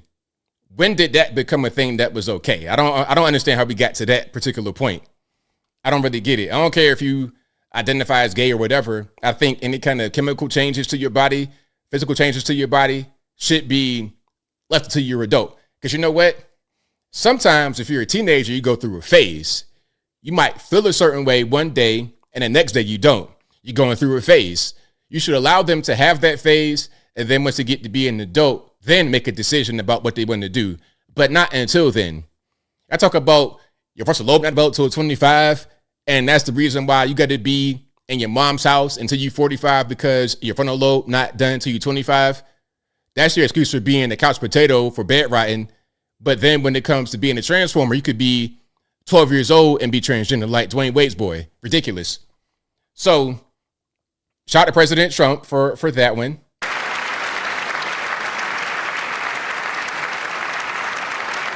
All right, let's keep rocking and rolling. Daughter. Let's keep rocking and rolling now. I'm not going to play every clip from the State of the Union address because we got limited time here. I'm going to show some reaction. This is going to be Scott Jennings and panel on CNN talking about the address. Okay, let's check it out. I think the part of the speech that's probably going to live on for most Republicans is when he asked the Congress, stand up if you think your duty is first to American citizens before illegal aliens. Republicans stood up. It gave him his most sustained applause for the night. I suspect, man, you're going to see this in a lot of campaign ads that Democrats wouldn't stand up. What did you all think of the showmanship of that, or of sort of the spectacle of trying to get Democrats to stand up for that? Well, I think the point, I think that you know, and it may have gotten a little muddled, but, you know, in the showmanship, but I think his point is valid. Everybody in that room represents the citizens in this country. And are you doing your job? He should, you know, the governor asked, is Trump doing his job? Trump asked, are all of you doing your job? But don't I think the all right, let's keep going here. Let's keep rocking and rolling. And this is also a great moment. talking about Ilhan Omar and the Somali pirates. This was a crazy moment. When he said it, I can't say that I was like floored. I was just a little bit surprised. It kind of caught me off guard. Let's check it out. The Somali pirates who ransacked Minnesota remind us that there are large parts of the world where bribery, corruption, and lawlessness are the norm, not the exception. Hey, lady, I see your expression. That's that, well, he's right. He is right, but I can't say that because Ilhan Omar is right behind me. Okay, she's right behind me, so I can't say that. But look at her face. Norm, not the exception. Importing these cultures. Hilarious. But he's correct, though, because how much fraud have they committed, the Somalis in the USA? This organized fraud that comes straight from Somalia, billions of dollars. I think the number might have been 19 billion the last I heard, or it's probably more than that now. Billions of dollars have been stolen by these people on purpose, intentionally, coordinated, systemic. It's enough. Enough's enough. Now, here's Ilhan Omar responding to it with Wolf Blitzer on CNN. Check it out. The House Democratic leader, Hakeem Jeffries, advised your caucus, the Democratic members, to either skip the State of the Union address or sit there in silence. Should you have just boycotted the address, and do you think you violated the guidelines set out by your own leader? No, I think it was really unavoidable. The president talked about protecting Americans, and I just had to remind him that his administration was responsible for killing two of my constituents. Man, if you don't care, don't nobody care about Alex Pretty and Renando Colgood. They got what they got coming to them. They got what they got coming to them. You think you're going to be able to fight Border Patrol and ICE and don't nothing happen with a gun on you? You're not a protester. You're out there as an agitator, and you got what you had coming. Renando Colgood hit an ICE agent with her car. Internal bleeding he had. He had to go to the hospital. He didn't get hit that hard, ABL. He didn't get hit that hard. He got hit a little bit with the car. Listen, just a PSA to anybody out there listening to me, hearing the sound of my voice, seeing my face. If you hit law enforcement with a car, expect to get shot. If you hit anyone with a car, expect to get shot. This is America. This ain't UK, Australia. This is America. Do not hit people with cars. Is that too much to ask? I'm just saying. You know, we got an old saying here in the USA. Keep your hands to yourself. Don't start none, won't be none. That's a thing that we say as Americans. I don't know about you guys over in UK, anywhere else in the world. Don't start none, won't be none. Keep your hands to yourself. Golden rule. Treat others how you want to be treated. Now, hitting somebody with a car, in any common sense person's brain, gives them license to go ahead and hurt you because they didn't want to get hurt themselves. But I'm going to let her continue. In Minneapolis, many members of your Democratic Party criticized their Republican counterparts when they interrupted President Biden's State of the Union address, as a lot of us remember. Do you have any regrets at all about the interaction we played between you and President Trump just last night? I do not. And I think many people look at that moment when the president says it is our responsibility to protect Americans. And he does not acknowledge the fact that two Americans, two of my constituents, two of our neighbors were killed. And it was important for me to just remind the American people that the president and his administration was responsible. Man, you're not saying nothing, though, for real. You're not saying a thing. You're just repeating yourself over and over about something that don't nobody care about, something for y'all. So, yeah, that's your House rep from Minnesota, Ilhan Omar. Okay, dumb as a box of rocks. That's crazy. How you get to be in Congress with that kind of IQ? That's out of this world. Okay, let's keep on going here. This is going to be a panel of voters reacting to the State of the Union address on Fox with Will Cain. Shout out Will Cain. Okay, this is a great little exchange right here because you got young white liberal guy and an adult black woman having a little bit of back and forth. Okay, check it out. We all agree on that point. I just think that the reality is that an act like the SAVE Act is very likely more aimed at voter suppression and at keeping key demographics that the Republican Party does not want voting to not show out and vote. I think very often minority demographics. That's not true. So this is the thing where the suggestion is it's going to keep the black vote down. I've got two black panelists here. Ajwa? That's not true. Do you have ID and proof of citizenship? Yeah, and if I need a copy of my birth certificate, it's just a matter of going online or going up to the department and asking for it and showing my information to get it. I mean, to say that it would negatively affect a minority group because they're somehow not educated enough to get these documents is completely outrageous. Annie? In my opinion, this should not be a controversial issue. We should all right, that's a clip right there. But look, young white dude talking about, yeah, it's going to hurt the minorities. But us, bro, we have our documents. It's not difficult because you have to function in society. And in society, you got to have documents like that. I mean, try like when I was young, trying to go get a job washing dishes, I got to get a urine sample and a proof of address, ID, all that. Like, showing documentation like this is not anything new to us. We're Americans just like you. They think like we live in some kind of reservation, that we don't have the same access to resources as them. We got everything we need. And if somebody refuses to get identification, then why should they vote? That should be a basic standard to meet. And it shouldn't be about trying to say, well, the minorities can't get it, because it should be about anybody that might not be able to get it, because West Virginia, you got a lot of isolated people, live far away, and it'd be harder for them to go out and get certain things. But we can still get it. And in West Virginia, where I was born, we got all that stuff. My dad from West Virginia had my original birth certificate from the hospital. I got it downstairs.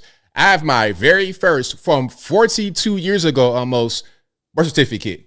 And I got copies. I got everything I need. It's not difficult to get. It's not hard to get. It's just excuses. What they want to do is make that lie be told as truth to keep the door open to cheat. Because Mom Donnie talking about you got to have 2 forms of ID to go shovel snow. But to go vote, just show up and it's fine. Don't worry about it. Ridiculous. Let's keep going. And we'll get to that in a minute. We shall get to that in a minute. Matter of fact, hold on. Don't want to get to it now? No, I'm going to get to it in a minute. Okay, we got a first-time voter from Minneapolis. I wonder what ethnic group she is. Gee whiz, I don't know. I have no idea. I'm so dumb, I don't know what Tourette's is. I can't guess what she is by looking at her. Anyway, let's watch. Am I out of focus? I was trying to fix that. Thank you, Brew Story. I was trying to fix that. Thank you. Hopefully that works. You see my pretty face? No, I'm just playing. Let's watch. I think you said at one point, this thing is a joke. You said to me, this is a joke. Yeah. What made you feel that way? Just the pure unseriousness, just making up jokes. I mean, the jokes for me were like just saying, oh yeah, America's winning, but like where are we winning? People here have been murdered, representatives have been murdered, like people protesting at ICE protests have been arrested. That's free speech right there. Constitution rights have been revoked.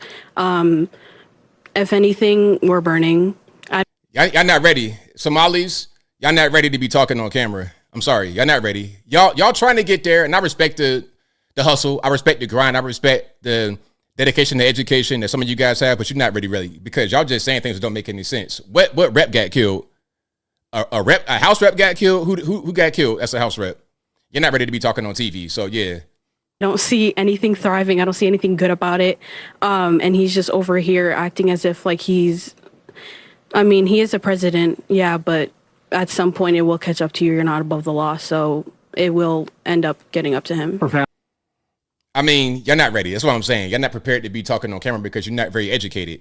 You're trying to get there, but you're not ready yet. Now, speaking about House reps, somebody that's living that didn't get killed in Minnesota, this is going to be Democratic House Rep Robin Kelly. And where is she from? Robin Kelly. She is from Illinois, 2nd Congressional District since 2013. Okay. And she's a U.S. rep, goes to D.C. Almost 70 years old. Let's watch this right here. She's laughing about the veterans and the heroes and whatnot getting medals. I was there, and it was as horrific as I thought it would be. Did you leave early? Absolutely. It was like an award show. You get a medal. You get a medal. You get a medal. That's literally Mo just said. You get a car. You get a car. Y'all are on the same page. But my question is, why is it a bad thing? Why shouldn't they get medals? Why shouldn't Americans be honored at this ceremony for their bravery and their service? Why shouldn't they be honored? Would you guys do that? Y'all wouldn't do that. Y'all wouldn't even be doing anything that would have them where they could get medals where they're living. You guys would not be able to pull off what we pulled off. That's why I'm glad we are in office and not you guys, because you guys would have bungled Venezuela, Iran, all of that. It would have been a mess. All right. Now, speaking about people getting medals, this was my favorite part. The 100-year-old Navy fighter pilot, Royce Williams, gets the Congressional Medal of Honor. Okay, let's go ahead and check it out. Tonight we've celebrated many truly extraordinary American patriots, but there is one last living legend to honor before we go. He is one more heroic American aviator. Navy fighter pilot Royce Williams served in World War II, Korea, Vietnam, flying more than 220 missions. In the skies over Korea in 1952, Royce was in the dogfight of a lifetime, legendary dogfight. Flying through blizzard conditions, his squadron was ambushed by 7 Soviet fighter planes. It was his first aerial combat of the war, and despite being massively outnumbered and outgunned, Royce led the takedown of 4 enemy jets and almost destroyed the others, vanquishing his adversaries while taking 263 bullets to his own plane and being seriously hurt. His story was secret for over 50 years. He didn't even want to tell his wife, but the legend grew and grew. But tonight, at 100 years old, this brave Navy captain is finally getting the recognition he deserves. He was a legend long before this evening. Royce, please stand up, and I will ask the First Lady of the United States to present Captain Royce Williams with his Congressional Medal of Honor.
Now, that was an amazing moment.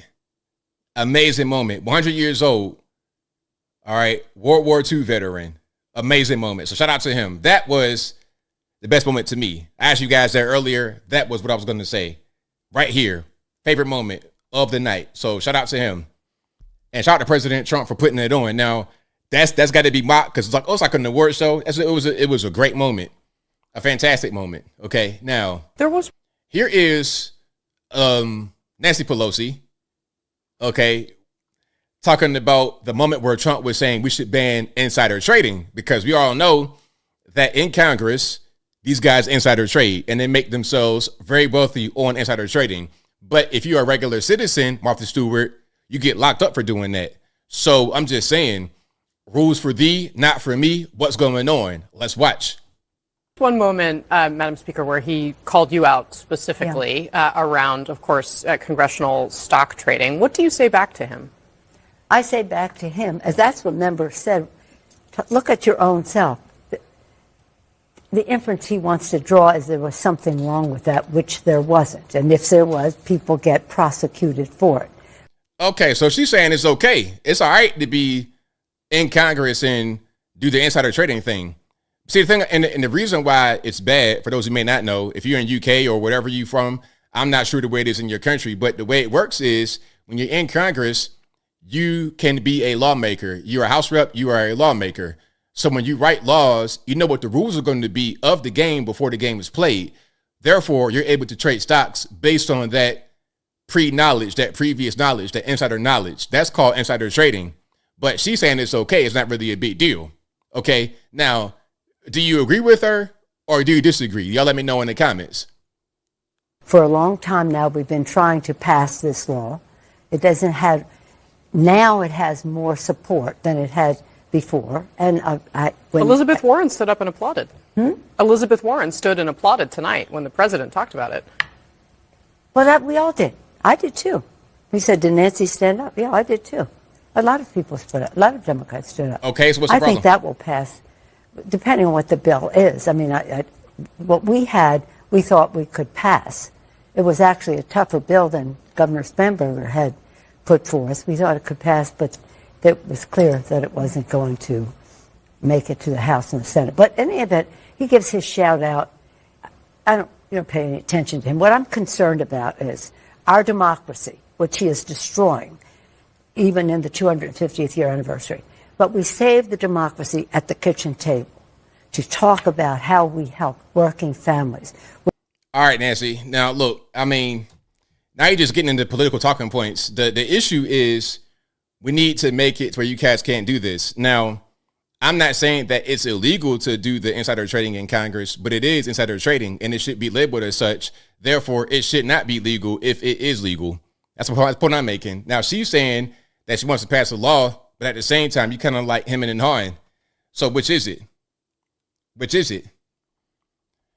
They don't really want to pass that because it'll hurt their pockets. Now, here is Joy Reid. Oh, you got to see Joy Reid. She had her own State of the Union party, the People's State of the Union. You ready? Let's check it out. Cringe alert.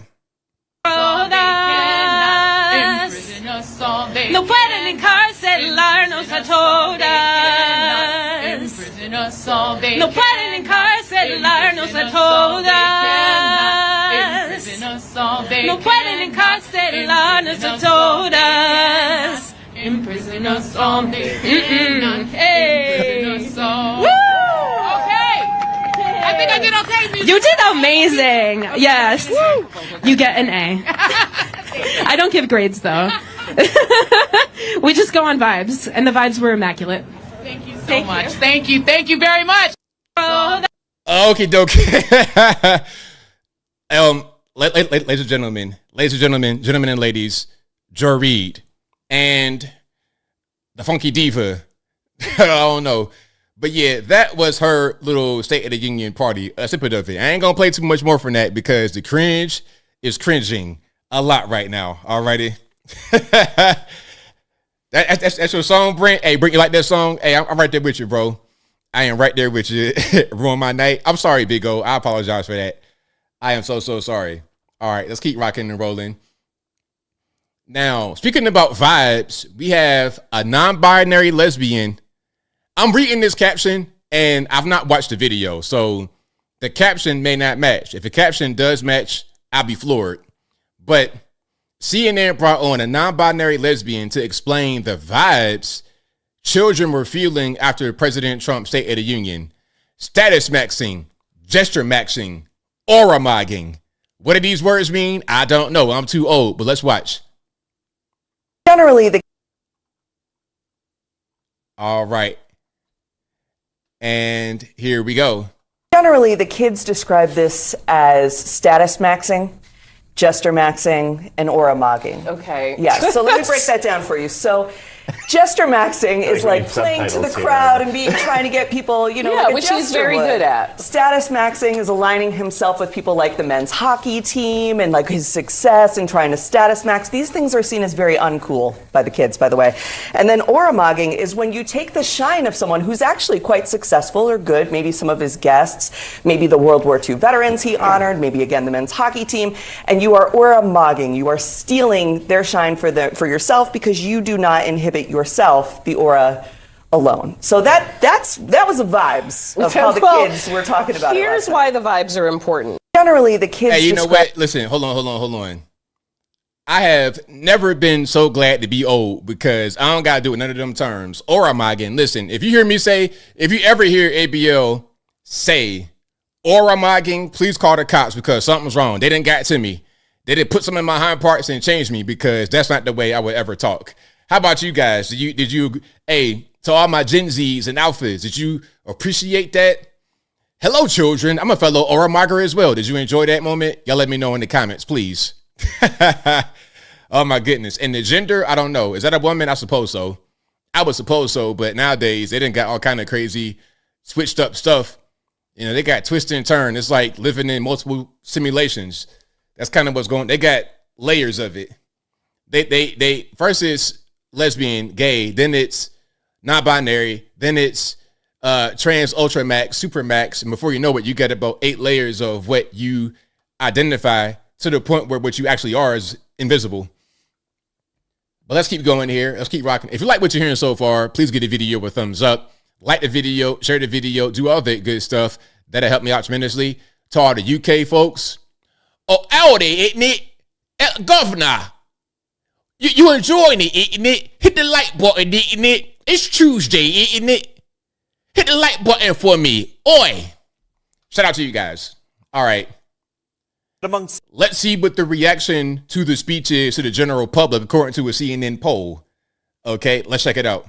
Among speech watchers tonight, 64% say his policies will move the U.S. in the right direction. And look at the growth President Trump made over the speech. So pre-speech, it was 54% of speech watchers said his policies will move the U.S. in the right direction.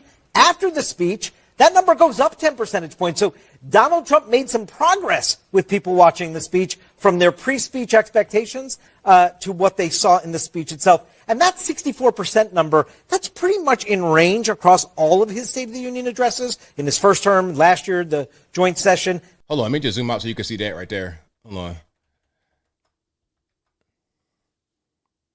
That's about what we've seen is roughly 2/3 have walked away from his speeches thinking he's going to move it in the right direction. So a lot of red meat for the base. Yeah, there's no doubt about that. If you're a Republican on the ballot in 2026, I think you leave this speech being as happy as you could possibly be that he sort of stuck to the script on the economy. He gave red meat to the base on immigration, and they can leave the hall tonight and sort of take that out on the campaign trail. All right, there we go. So that's, again, CNN talking about the public reaction to the speech, a 10% increase in how they felt about it before the speech versus after. So that's very good. You won people over. Fantastic. Now, exactly. We got our guy, Nick Shirley. He was in the building and they interviewed him. I'm not quite sure where this is, but I guess somewhere close by. All right. Shout out to our guy, Nick Shirley, our nephew, honorary channel nephew. Exactly. So like for me, for instance, I started making videos more politically based after I had returned back from a 2-year mission for my church, and I had $0. So when I came home back from that trip, I worked for an entire month. I power washed houses, and my goal was to make $10,000 in cash. And so I took that $10,000 in cash and used that to funnel my YouTube channel for the first 3 months until I could actually make a profit. Because you actually don't really make money on YouTube until you can start getting the millions of views. I always knew I was going to be a YouTuber. Wow, always. That was always your goal. Yeah, since I was 15, I've made a video pretty much every week since I was 15 years old. Even when I went on my mission trip, I was still making videos, interviewing people about Jesus in Spanish. I'd upload those onto Facebook. Exactly. So there we go. So shout out to Nick. Of course, he's LDS, Latter-day Saints, Mormon, and he went on a mission to Mexico, and he speaks Spanish and Portuguese, by the way. Really, really sharp kid. I think he's like 22 years old, 23 years old, something like that. Y'all fact check me in the comments, but really young kid. And he's the one who really exposed the whole Somali pirate situation. Without this kid right here, we probably wouldn't even know about it. I mean, we know about it in the general public, but it wasn't as big as what it is now until Nick Shirley came through and went viral for exposing what's happening there. All right. So again, shout out to Nick Shirley. We got one more clip from that particular interview. And he's talking about why he does what he does. All right, let's go ahead and check it out. Before this, I had done videos on immigration, had spoken to illegal migrants as they came across the border in the U.S. I did a lot of stuff on the election, have traveled to over 15 countries in the past year and a half making videos about current events, had gone to the prisons in El Salvador, had gone in the favelas of Brazil, had spent time in the streets of Kensington, Philadelphia, the streets of Skid Row, Zombieland and Cracolandia in Sao Paulo. I had done a lot before this. I'm super interested to see how the world works and to see like what's the pressure points of the world and what's making people do the things they're doing, because there's a lot of things happening, a lot of corruption, and a lot of people are dying from things like fentanyl crisis, or you're seeing a lot of issues arise in the West from illegal migration. And there's no other really YouTubers that were documenting it and then also kind of sharing their own opinions on a lot of things. A lot of YouTubers go and make these kind of videos, but they don't ever try to come up with any sort of solution. They kind of just show it for what it is and never say, okay, well, maybe there are people inside the government right now who are trying to bring about some sort of solution, whether that be with fraud or whether that be with illegal immigration. I mean, I saw a lot of people get trafficked over from the United States border. So when Trump says he's going to close the border, I'm stoked about that. I'm going to support that. I'm not going to support the other side that's endorsing that. There you go. Hey, Nick. Hey, to the audience. Do you guys think what I think? Are you guys thinking what I'm thinking? Nick Shirley, you gonna be the president one day, bro. I feel it. You could, and you young, man. It's like 22. You got so much time. If you wanted to, you could be the president one day, or at least in government, some kind of way. If you were in government at a certain point, I would feel like we have a country that's going to be in good hands, at least partially. Okay, so shout out to, again, Nick Shirley out there in DC. Now, Mom Donnie, hey, to my New Yorkers, how is the Mom Donnie administration going? How is the Mom Donnie experiment going? Everything good, or is it kind of a little janky? I think it's a little bit janky. The snow is all over the place, and I don't know what's going on with the plowing, if they've improved that or whatnot, but let's watch this right here. This is going to be Mom Donnie and AOC picking the penny. Let's watch. Hola. Mi español no es el mejor. No te preocupes, alcalde. Si su hijo o hija está cumpliendo 3 o 4 años en el 2026, usted puede registrarlos gratis en el programa Kinder 3 o Prekinder de la ciudad de Nueva York. Pero debe registrarse el 27 de febrero, que es la fecha límite. Cualquier padre de la familia de la ciudad de Nueva York, sin importar su ocupación, ingreso o estatus migratorio, es elegible para registrar a sus hijos. Hola. Okay, so that's child care for all. So it doesn't matter if you're here illegally, you can sign up for it. And they did it, and they did it in Spanish. So you could be here illegally from Mexico or wherever, Spanish-speaking country, and get free child care. That's the whole thing. But hey, guess what, New Yorkers? You're going to get beat in the head with them taxes.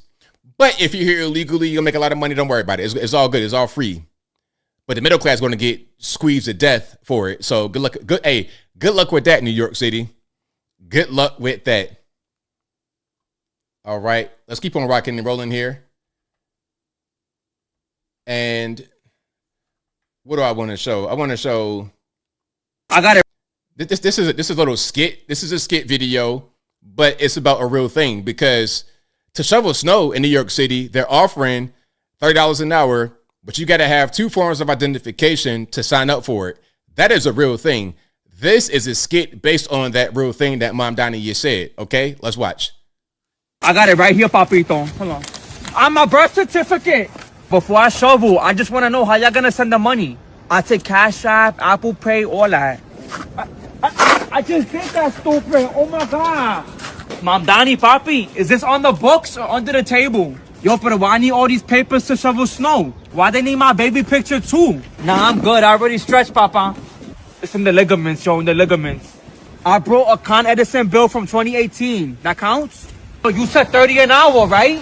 Hey. Now I'll shovel your block, your Titi's block, everybody's block. Yeah, I'm working for the city now. I'm about to have mad benefits. Yeah, I woke up at 6 a.m. like I'm NYPD. Take a picture. Look at this. Yo, I did this. Send it to the mayor. Hey, Siri, can I sue this city if I fall during work hours? Yo, look for cameras before I slip. If I sprain something, is that overtime? I fall? They asking for proof of address. The snow outside. There we go. So shout out to him. Very good comedian guy. Talk about something real. And his name, Zach Quinn. ZACKQUIN on the Instagrams. Give him a follow.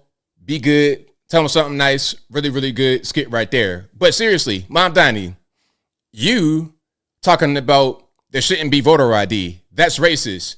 That's intrusive. That's too much for the minorities. But to go shovel snow, you got to have two forms of identification. Make it make sense.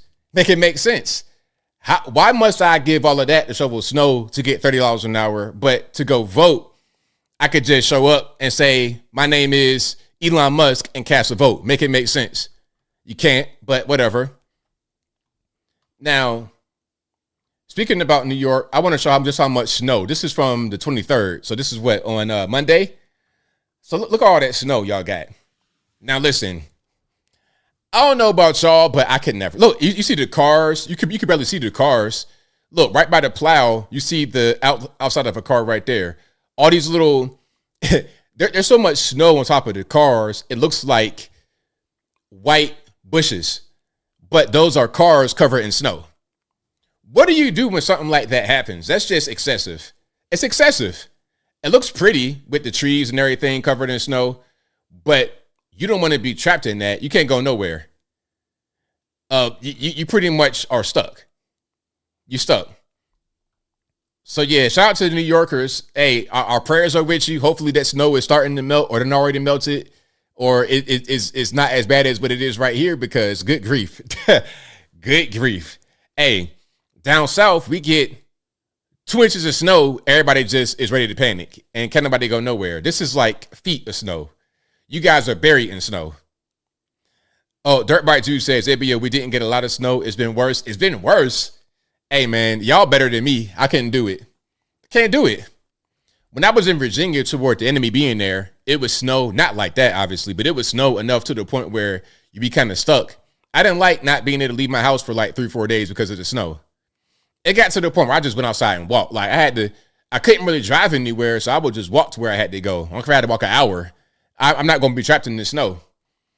But even with being able to walk in New York City, you still kind of having to navigate some weird situations. Now, this is going to be CNN again. Ashley Allison, who I focused on before on the panel, shout out to Ashley.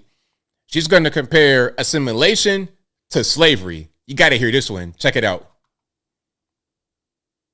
If there was an assimilation, it wouldn't be the Western culture. It would be the Native American culture, because y'all are visitors too here, if we want to be clear. But we don't talk about that. We erase them. We put them on reservations. We try and give them tribal sovereignty, and and their community also was decimated by people who came and tried to get them to assimilate. It wasn't just that we were stripped from everything. If we wanted as black people to keep our culture, we were killed. We were lynched. We were beaten. Our families were torn apart. Does any of those things ring true to sound like some things that might be happening now? People are being killed. Families are being torn apart. There is the beauty of America used to be as a melting pot. Correct. It used to be the thing where That's diversity. what assimilation is. It's a melting pot. No, assimilation and a melting pot is not the same thing. In 1988, Jesse Jackson told you what America was. No, if there was an Okay, so let's just clear this up. Ashley, first of all, the outfit, I don't know. You know what I mean? But we're going to go right past that. I could say you can't judge but I ain't going to do that because I like you, Ashley. The thing about assimilation is that in America, we've gone through a lot. Black, white, Puerto Rican, Canyon stripe. We've all gone through a lot in this country. And we've developed a system that works when people are all on the same page. If you do not fit in that system, you're in the way. Period. I don't care what color you are. I don't care where you come from. If you don't fit in the system, you're in the way. You're going to, and you're not going to stop that forward progression. One monkey don't stop no show. Again, One monkey don't stop no show. You could be a white monkey, a green monkey, a black monkey, a blue monkey. One monkey don't stop no show. That's what it's all about. And about nothing else. You talking about what's going on right now? What, Alex Pretty and Renando Good? Please be serious. They just were in the way, wanting to fight, and they got what they got. They deserve what they got. You know, and matter of fact, that's a good example, actually. A good example of being in the way is hitting a cop with your car. That's called being in the way. Guess what? You're going to be moved out of the way. So if you got to die in the process, and oh well, so be it. So be it. It's not about anything else other than, I'm sorry for the freeze flame, Ashley. I mean to do it to you.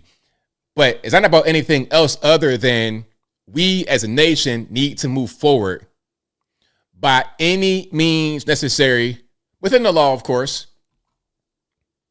But I tell you what, we're not going to have those who are totally against the American culture.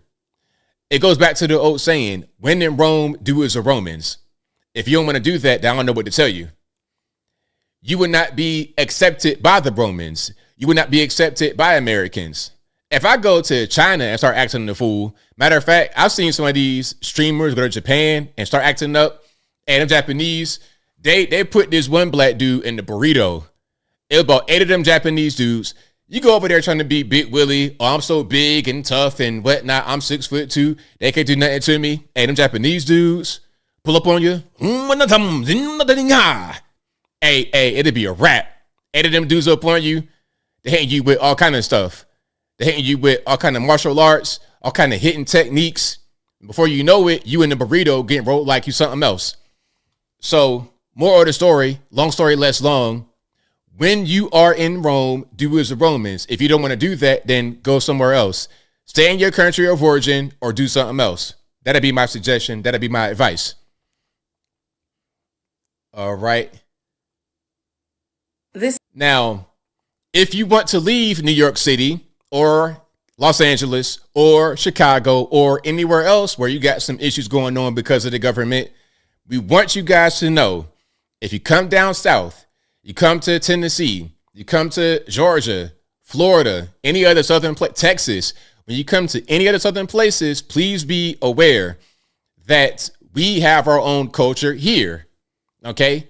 When you come to America, you got to be an American, but you must also be region specific.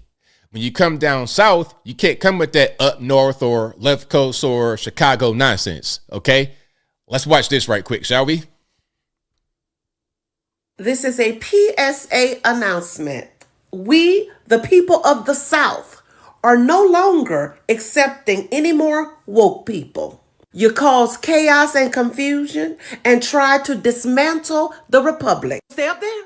Don't you bring your socialist woke behind down here. I know we known as the dirty South, but we do check IDs when voting. That part. You see, round these parts, we get along and we have common to the freaking sense.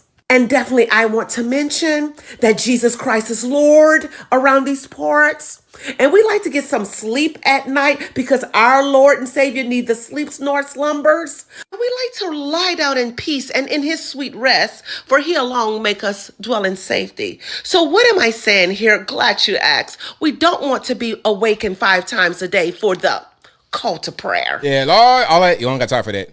You understand. You see, we know y'all don't respect women and you very much so confused about men, that part, but we're not.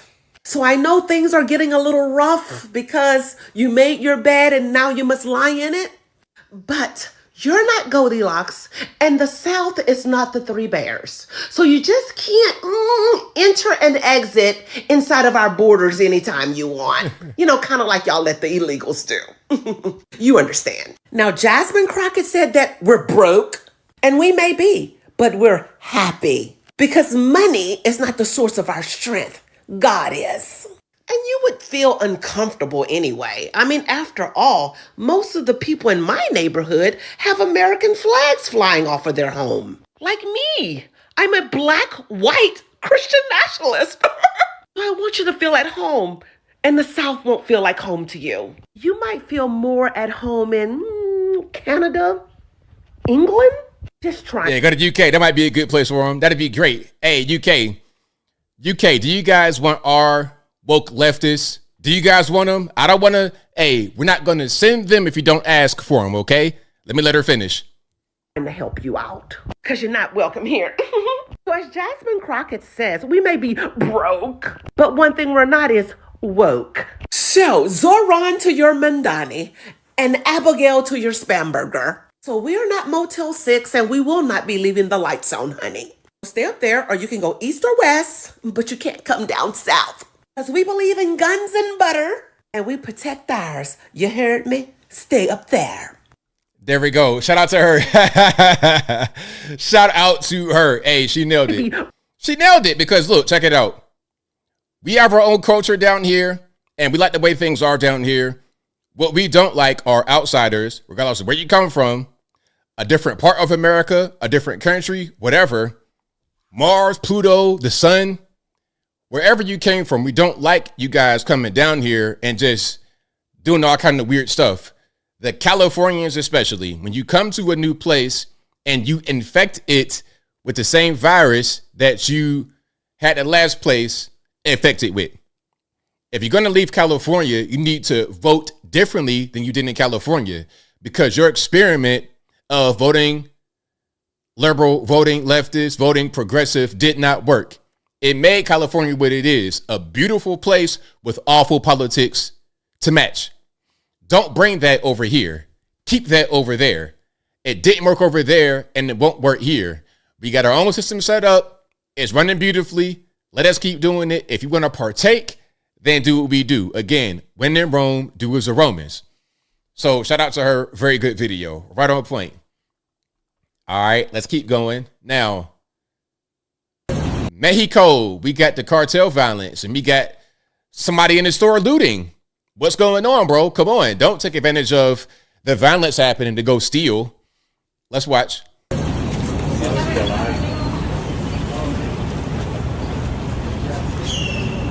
Got an American right here, guys. I'm Mexican, and you should be ashamed to live to doing all those things. I'm pretty sure if I do the same thing in your country, I will be in jail. So just you go and deliver those things back. You're stealing. You are stealing. Shame on you. Shame on you. Okay, meanwhile, I'm an American with a Canadian bag. Okay, don't worry about it. I'm an American with a Canadian bag.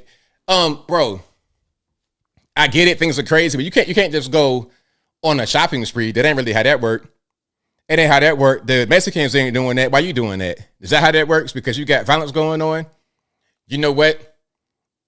If it's me, I'm not going to a place like that where it's kind of insecure and things ain't really the way it's supposed to be. I'm good. I'm not going to a place without security where it might be a little janky. And if I find myself there, I'm going to just abide by what they're telling me. And I'm not going to go stealing or looting and stuff like that. Don't be an ugly American. Don't be a bad tourist. Well, a Canadian in this case with a Canadian bag.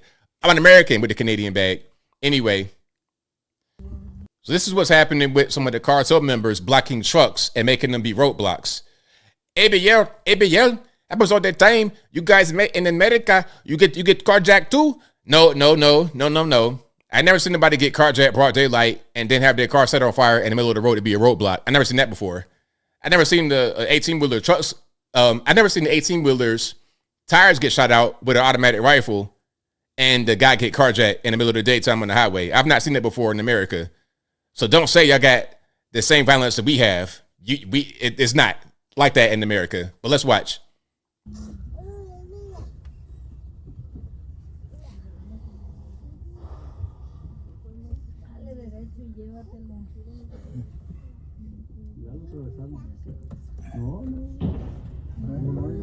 Hearing gunshots. Sorry for the sound, low sound.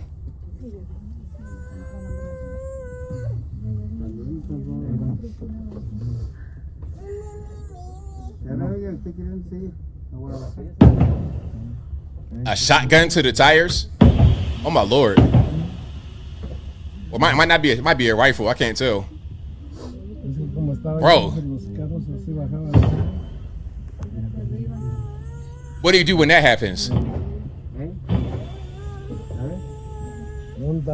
Security is a problem in Mexico. And really, my heart goes out to Mexican people because y'all got to actually live there. If you're a tourist, your objective is to escape or to not go there, to avoid that area. But if you are living there, you're just trying to live to the next day. All right. Here's some cartel guys shooting from a moving vehicle.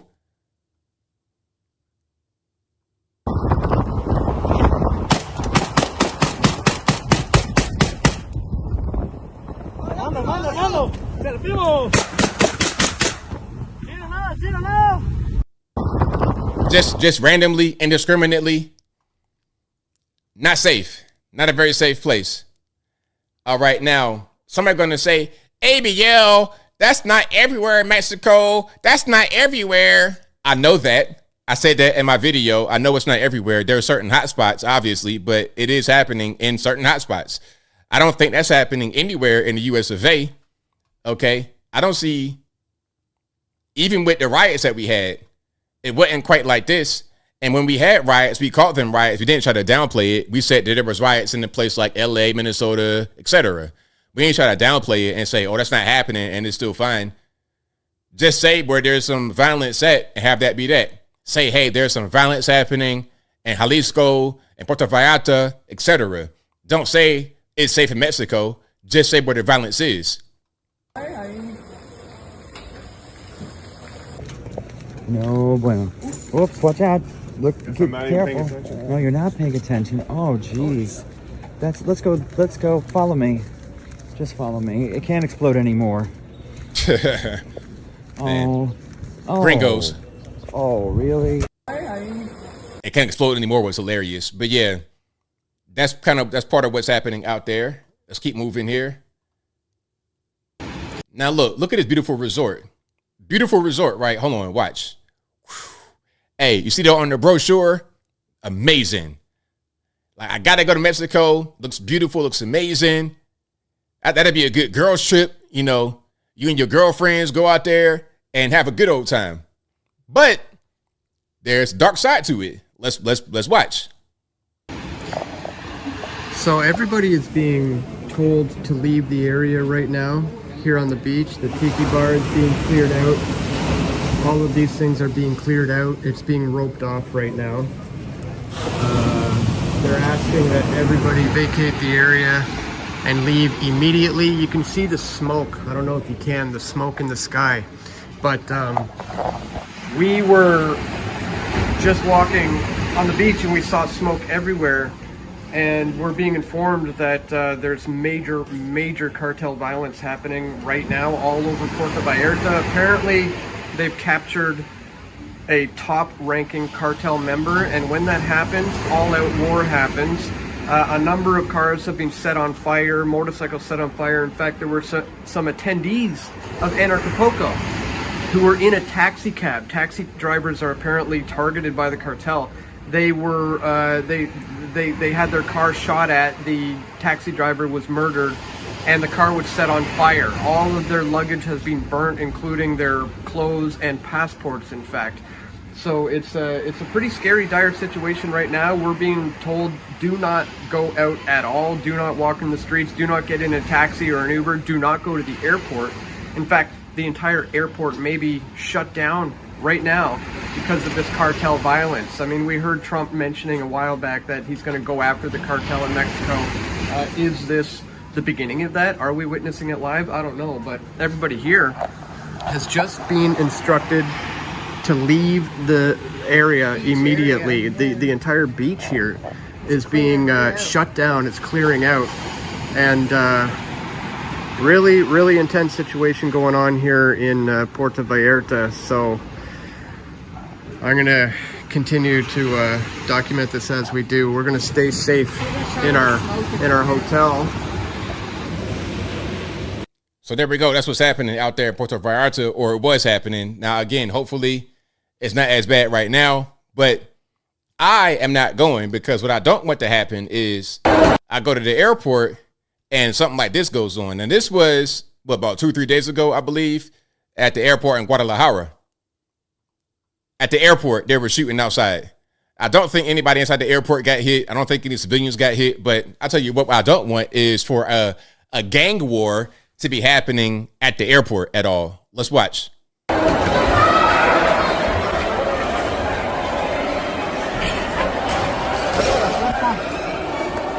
No mames. ¿Están bien?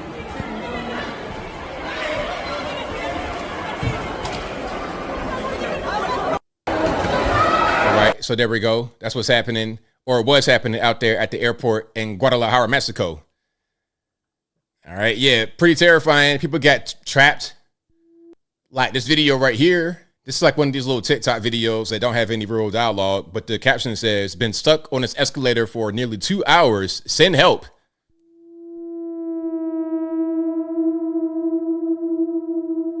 What happens when you're in a foreign country and there's a gang war happening and you're inside the mall? You're thinking everything is sweet.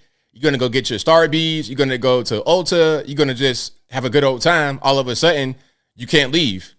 And you might get stuck where you at for 72 hours. That happened with the airport. 72 hours. They were just stuck inside the airport. Couldn't go nowhere. What happens when that happens? And if that happens to you at a place like Mexico, would you go back? Would you go back? I don't know. If that happens to me, that might not be a good experience. That might get you a 1-star review. And that might get you a 1-star review. Now, remember, the guy who caused all this was El Mencho. This is the guy who got killed by the Mexican authorities with the U.S. government's help. His death, since he's a cartel boss, caused all the cartel violence and retaliation. Now, you guys may have heard El Mencho's voice before, okay? Now, I apologize for the cursing in Spanish, I suppose, okay? You know, I ain't gonna say the word because it is kind of a curse word, depending upon the context, I suppose. But this is him speaking. I'm not sure when this was. It might have been last year before. I don't know when this was, but check it out.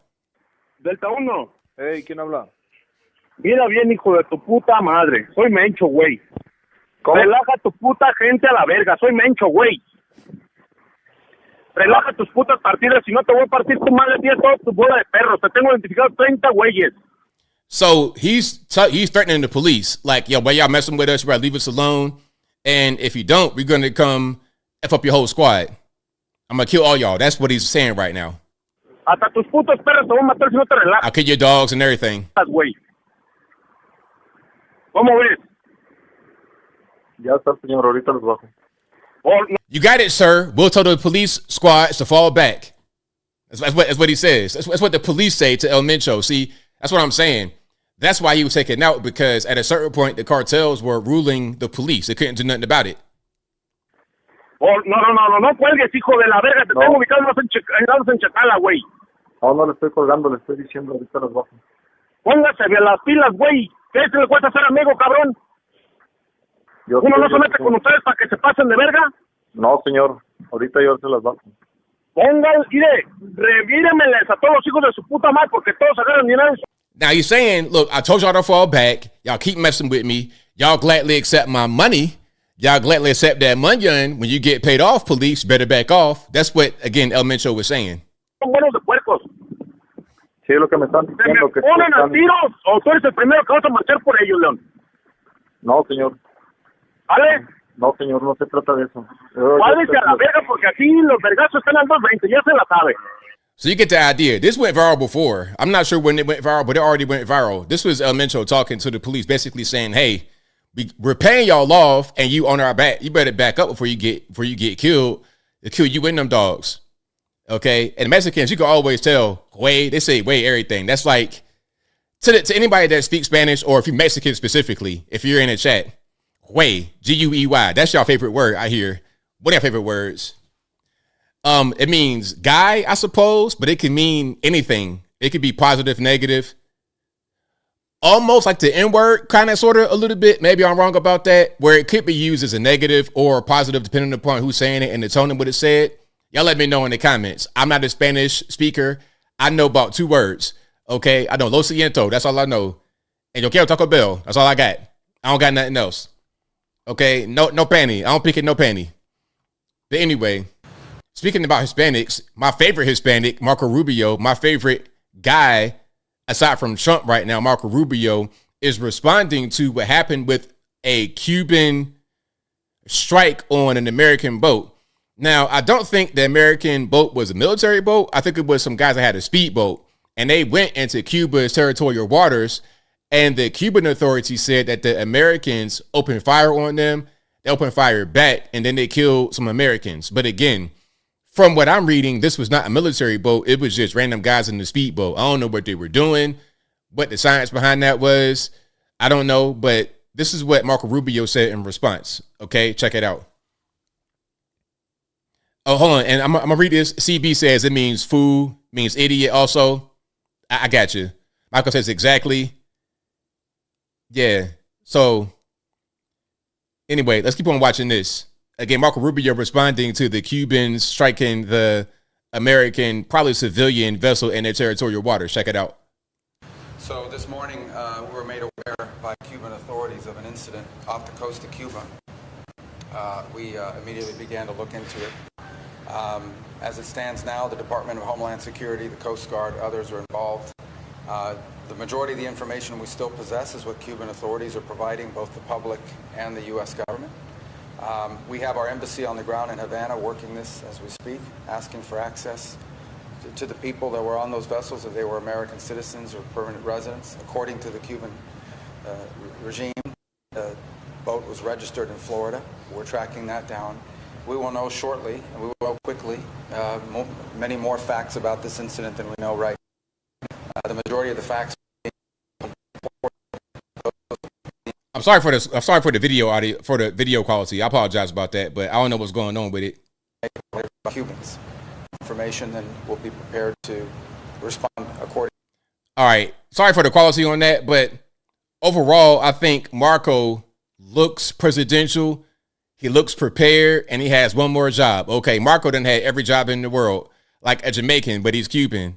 The Caribbeans work very hard. So, okay, you're going to be doing the Greenland thing, and you're going to be in Venezuela doing that. Now you're going to do with Cuba. You're going to do with the Cuban crisis as well. Marco Rubio is the vice president. Respect to JD. JD, if you're listening to me, bro, I got love for you, JD, but Marco is better. I'm sorry. Marco is better. And Marco has improved. Come a long way from the whole water bottle kerfuffle. Come a long way from that. He's really improved. He's become an asset to this country. I love this guy. I want him to be the president in 2028. JD Vance is cool, but he doesn't quite have it yet. And we don't have time to try and like build a bear or anything like that. We don't have time for that. We need somebody that's ready-made to go out there right now and get it. And I don't think JD Vance is that person, personally, respectfully. And you know what? I'm going to show you an example of what I mean. Just one thing. I'm going to show you one thing that may seem small to some, but it's a big thing because it matters to people, okay? Let's show you this. I'll just mention. So this is Dr. Oz and JD Vance talking about temporarily halting Medicaid funding in Minnesota, okay? Watch this clip, and I'm going to just give you a reaction. I'll just mention, Mr. Vice President, South Florida. Do you ever go to McDonald's? Yeah. Too much. We had rehearsed this. So there are twice as many durable medical equipment suppliers in South Florida than McDonald's. Wow. I'll just mention. Okay, now, did you guys see that? Is it just me? Now, Dr. Oz is asking them a question they already went over. The answer he gave did not appear to be the correct answer. He's like, we rehearsed this, JD. Come on. Like, you got to get on it, man. You can't be up with this slack-jawed yokel. You know, how to duty. We don't got time for that, bro. You got to be on it. You got to be on the, you got to be like Marco Rubio, like ready to roll. You can't be looking funny out there, not knowing what's going on, not paying attention, distracted on your phone. We don't got time for that, bro. That's what I'm saying. But I like JD Vance, but stuff like that, you got to tighten up because when you get out there in the campaign trail, those small mistakes get magnified to the max. When you go into the campaign trail, they're going to look into your back. Hey, they got a magnifying glass on everything you do. And every little tick, every little movement, the way you dress, if you've gained weight, you could gain 1 pound. They're going to be on that. They're going to be on you. Stuff like this, you could put it into an ad and do an attack ad on you with no problem. Okay? They will make fun of you being from Appalachia. They will do that. They don't care nothing about poor people for real. They will say you're a country bumpkin from Appalachia. You don't know nothing. Poor white trash. They're going to do that to you. So you got to tighten these things up, JD. And I say that from a place of love. I really do. I'm not trying to attack you. I'm just saying. I'm not saying I'm perfect either in the way that I speak or present myself, but I'm not trying to be the president either. I'm just trying to advise guys that are trying to be into that role. You need to do things a certain kind of way if you really want to succeed, which is why, again, I like Marco because he don't do stuff like that. He did back in the day with the water bottle, but he's improved it, you see? And when he did that with the water bottle, I criticized him back then. And since that happened, he has improved. JD still has room to improve. And I've said this privately, publicly. I'm going to keep saying it. Nah, listen, Summer Sky, it's not one thing. It's not one thing. I've already said that JD Vance doesn't quite have it. I've already seen this before. I've already seen it before. I would see him, I would look at him, and I see him speak, and it'd be like, he doesn't all the way have it. He can get there. He can really improve like Marco did, but Marco's already done that process, and JD is not finished. Does that make sense? And he's young. How old is JD Vance? JD Vance is 41. He's my age. You got plenty of time, bro.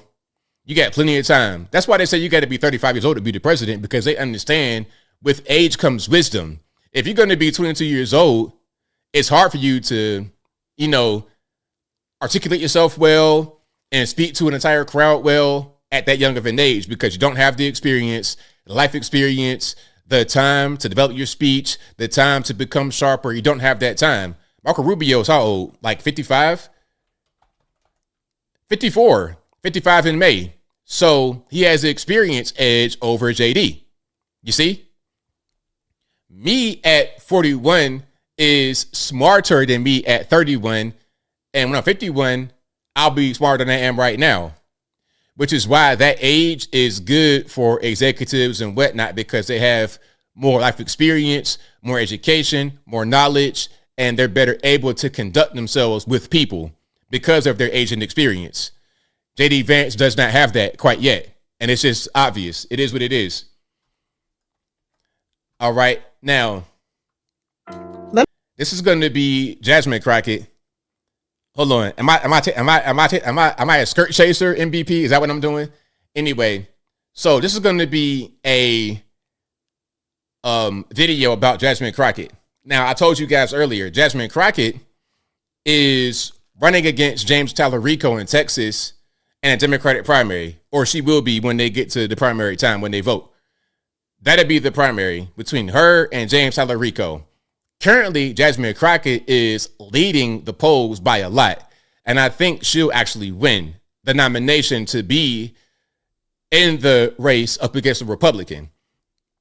But I think if the Republican who I want to win, or who should win, which is Cornyn, I think if Cornyn wins his primary against Ken Paxton, then she doesn't win. If Ken Paxton wins and goes against Jasmine Crockett, it could be kind of a toss-up, and that seat could get flipped. But let's watch this, shall we?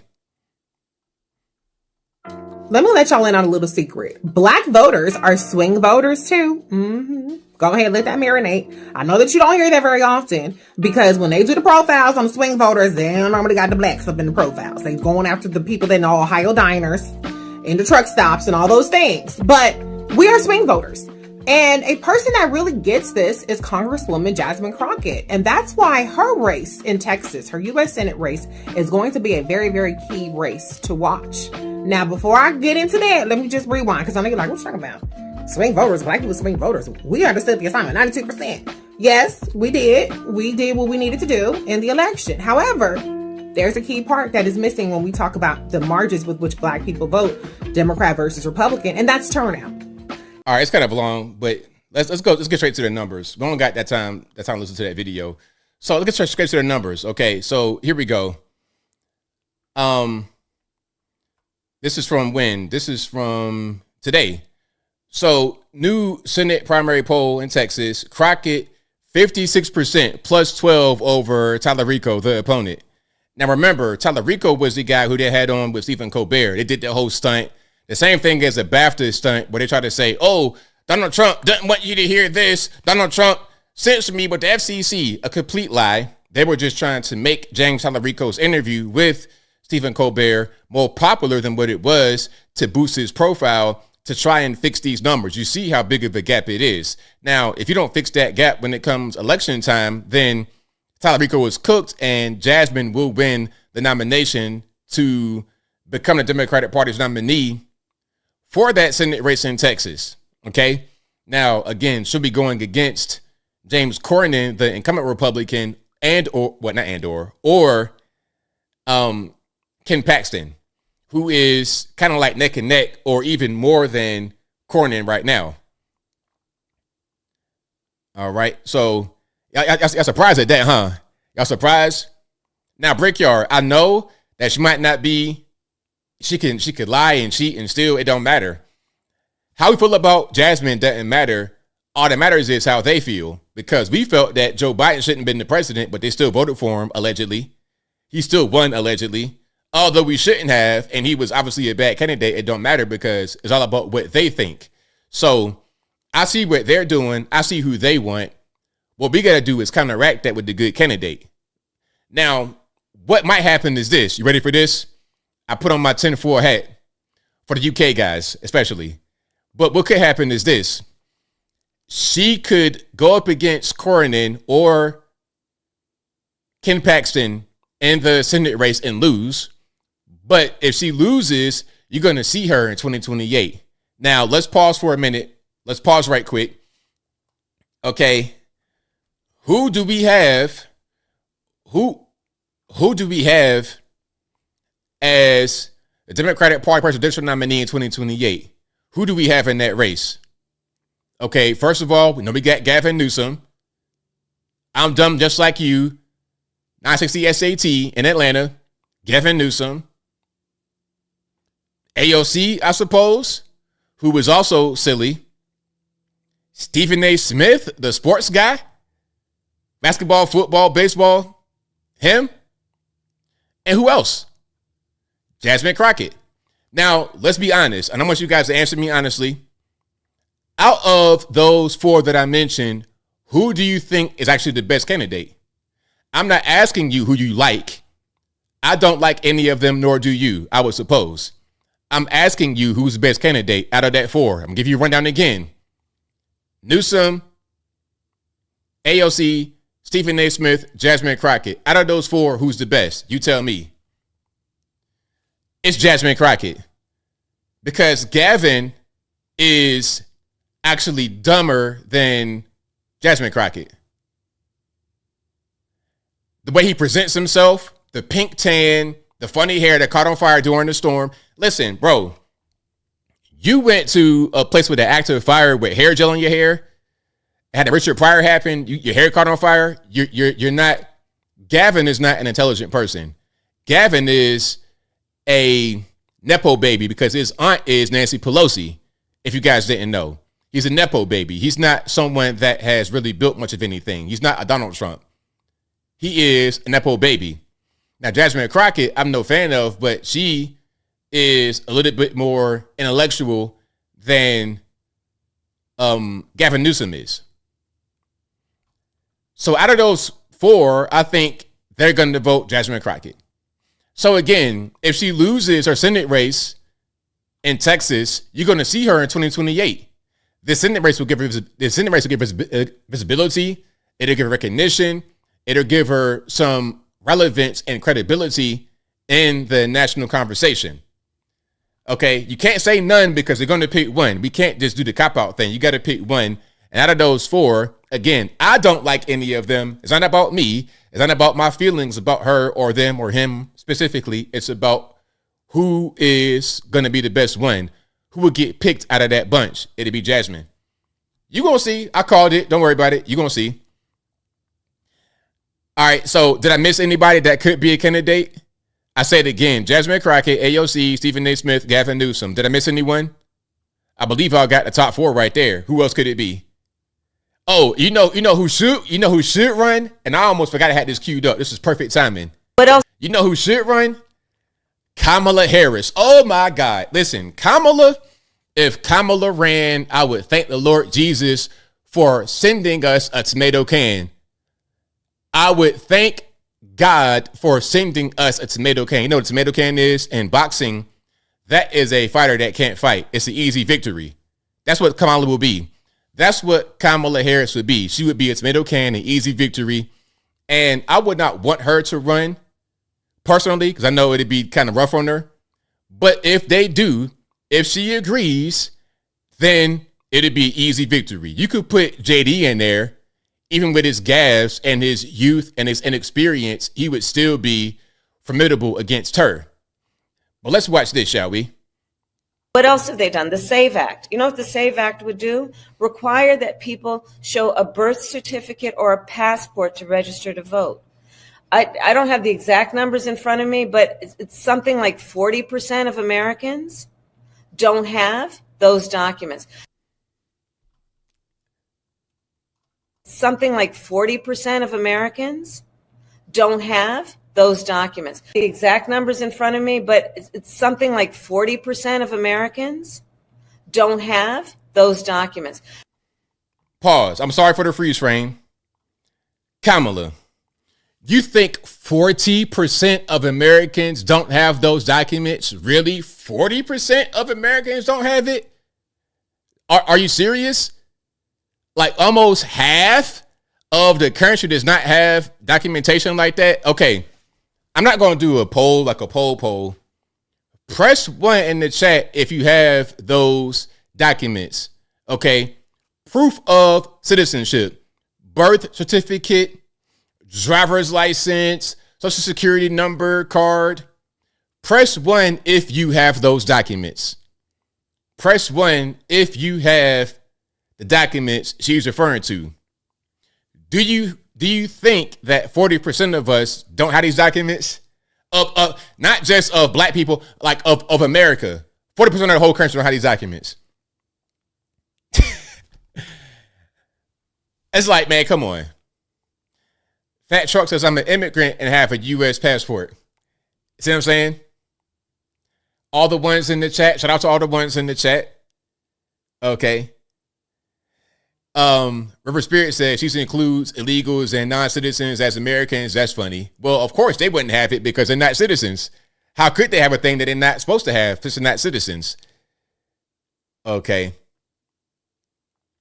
A Better Jonas says, I even have my birth certificate from my 1963. Wow. You have the first birth certificate from 1963. See? The OG one. I got mine from 1984. I got my original. Mine is so cool. It's like an 8.5 by 11, like a bifold. So they just folded a sheet of paper, 11 by 17, I suppose, to 11 to 8.5 by 11, it's like a 4-page document. You know, each page got something on it. My original footprint, my mom and my dad and all of them signed on it. Yeah. Tim Wesley says, me and any other black American have at least state ID, driver's license, a passport, and birth certificate, social security number. Exactly. I got all of that. That's not nothing. That's basic. I remember back in the day, I'm gonna do a deep cut right here. I'm gonna do a real deep cut right here. Back in the day, remember the Similac lawsuit? Remember that? And if you wanted to be part of the Similac lawsuit, and to explain right quick, if you don't remember or you don't know, okay, there was a class action lawsuit against Similac, the baby formula, and you had to have your documentation in by a certain time. Magically, everybody got birth certificate, driver's license, this proof, that proof. You got first and last month's rent. You got a utility bill, a water bill. You got your high school diploma, your college diploma. You got all of that all of a sudden. All of a sudden, you're part of a class action lawsuit, but to go vote, oh, no, I don't know where it's at. Come on, be serious. Be serious. But see, Kamala wouldn't know.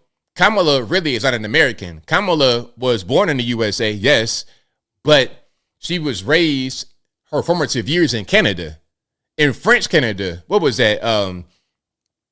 Montreal, I believe, right? She don't know. She don't know what's going on.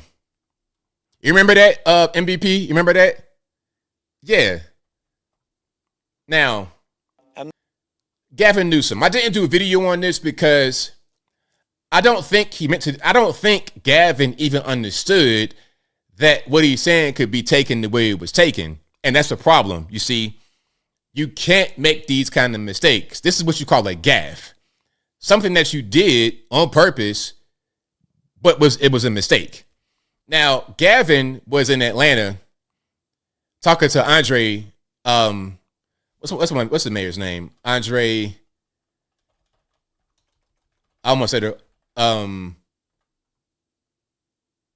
what's the mayor's name? Dickens. Okay, Andre Dickens. He was talking to the mayor of Atlanta, Andre Dickens. And by the way, let's talk about Andre right quick. And this is part of the reason why what Gavin said was just, it wasn't the correct thing to say right here. He's speaking to Andre, making eye contact with him as if he's in the same boat with the 960 SAT. Andre Dickens is a chemical engineer. He has a software company. His daughter is a lawyer. He's not a moron. Atlanta is not Oakland, bro. You don't have to give this whole I'm retarded speech in Atlanta. You got a lot of really smart black folks that got money in Atlanta. Andre being one of them. Andre is very respected in the city. So don't do that. You were trying to talk about your dyslexia and trying to communicate and trying to connect to those there and to Andre, but it falls on deaf ears and it's kind of awkward because this ain't that. But I'm going to just play this so you can see what I'm talking about. Okay, check it out. I'm not trying to impress you. I'm just trying to impress upon you. I'm like you. I'm no better than you. I'm a 960 SAT guy. You see his face? He's like, oh, 960, huh? Again, this is Andre Dickens, the mayor of Atlanta, on second term, well respected, well liked down here. He is a chemical engineer, has a tech company. His daughter is a lawyer. He is not a moron. He's a very, very smart guy. You might even call him a genius. Good at sales, very gregarious. I like Andre. Andre could be the governor one day while you playing. Keisha Lance Bottoms wanted to be the governor, and she dumb as Kamala Harris is. Keisha Lance Bottoms is ridiculous. Keisha Lance Bottoms is so bad, people in Atlanta are saying that the time that she was in City Hall was the worst ever. It was a dumpster fire at best. A dumpster fire at best. But Andre is much better, obviously. Let's keep going. And I'm not trying to offend anyone, Look at his face. He's like, yeah. And he's seeing the audience clap. It's like, what y'all clapping at? Look at his face. He's kind of confused. Like, what are you doing? But Andre, unfortunately, is a Democrat, so he did defend Gavin. I understand why he did it, because it wasn't that bad. I just think Gavin didn't understand where he was at. He thought he was in Oakland. Now, shout out to my Oakland people, but Oakland, the issue with that is that it's like a failed state. Atlanta is not that. Trying to act all there if you got 940. But literally a 960 SAT guy. I cannot, you've never seen me read a speech because I cannot read a speech. Maybe the wrong business to be in. I'm not. There we go. So that's Gavin Newsom out there trying to impress people in Atlanta. Now, the crowd was majority white. There were some black folks there, but that's kind of neither here nor there. The thing is, you in Atlanta, you know where you at. Because I saw other videos talking about Oakland and knowing what it's like and feeling the vibes. You thought that it was like that, but it ain't like that. And you're talking to Andre Dickens, the mayor, who is a very, very, very, very, very smart guy. Andre with a 960, he would never. He was like, 960, are you dumb? Furthermore, let's talk about this now. Do you want a president who says he can't read? I'm going to ask you one more time. Do you want a president who says he can't read? Is that what you want for a president? Now, I appreciate you being open and sharing your dyslexia with me. That's great. I like the transparency. However, your transparency does not mean that I want you to be the president. I don't want you to be a leader of men when you can't read a book. You can't read a speech, allegedly. In a separate video, you said you read a whole book in an hour and a half. But you say right here you can't read a speech. So which one is it? You can't read a speech, but you could read a book in an hour and a half. Okay. You get your P's and your B's crossed up, the same thing I do, but reading the speech, reading the book, cool. Anyway, would you guys want to vote for a guy you can't read? Y'all let me know. All right. Now, yeah, a 960, I guess it would be considered bad for a guy like him. Yeah, for sure. 960 is definitely bad. What's the range? 1600? Hold on. Max SAT score is, 1600. Okay. So there we go. And the lowest score is what, like 400 or 800 or something like this? I don't know. It's been many years. Let's keep rocking and rolling. I got like a little bit of time left. Let's keep on going here. Now, about that in the Bill Gates talking about he was with Russian ladies. He admits to it. Now, I don't think it's our business what Bill Gates does in his personal life, but it shouldn't have been our business what Puff Daddy did in his personal life. And Puff Daddy got locked up. Now, Bill Gates is admitting to doing things that Puff did for the most part. Now, Puff got locked up for the Mann Act, not because of the Cassie beatdown, not because of any kind of drugs, guns, because when they raided his homes in Star Island, Miami, and also Los Angeles, they said it's drugs, it's guns, it's this, it's that. Made it be this big thing. But ultimately, at the end of the day, all that got Puff Daddy on was the Mann Act violation. What does the Mann Act say? The Mann Act, which was a Jim Crow relic, a racist law, because they couldn't stop Jack Johnson from beating up the white heavyweights. All that the Mann Act says, the spirit of the law is, if you take a woman from one state to another for illicit purposes, that is human trafficking, basically. They got him on that. Now, they've updated that law since, and they're trying to say that he was engaged in prostitution. So he paid somebody and brought him across state lines. That got him sent to prison for 4 years. That is what he got locked up for. Now, Bill Gates went to Russia to do that exact same thing. So if Puff Daddy goes from Harlem, Manhattan, New York City to New Jersey with a friend for a sex party, you go to jail for that. But Bill Gates goes to Russia to do the exact same thing, and it's fine. All right, let's watch. about that in the interview. She said that is a question that Bill needs to answer. So here you are now. Did that happen? Were you unfaithful in your marriage? Is that one of the reasons there was a divorce? I certainly made mistakes, and I take responsibility. I don't think delving into the particulars at this point is constructive. But I bet it's not, Bill Gates. I bet it's not. But you want to talk about that? Yeah, I was outside, and Puff also was not married, but Bill Gates was for 27 years. But it's okay, right? Don't worry about it. Yes, I caused pain, and I feel terrible about that. Hey, free Puff, because if it's good for the goose, it's good for the gander. Free Puff. That's all I'm saying. You learned from that. I mean, you were someone who has this voracious appetite for knowledge, and divorce is an experience that can be a journey into learning something about yourself and change, hopefully. What have you learned about yourself?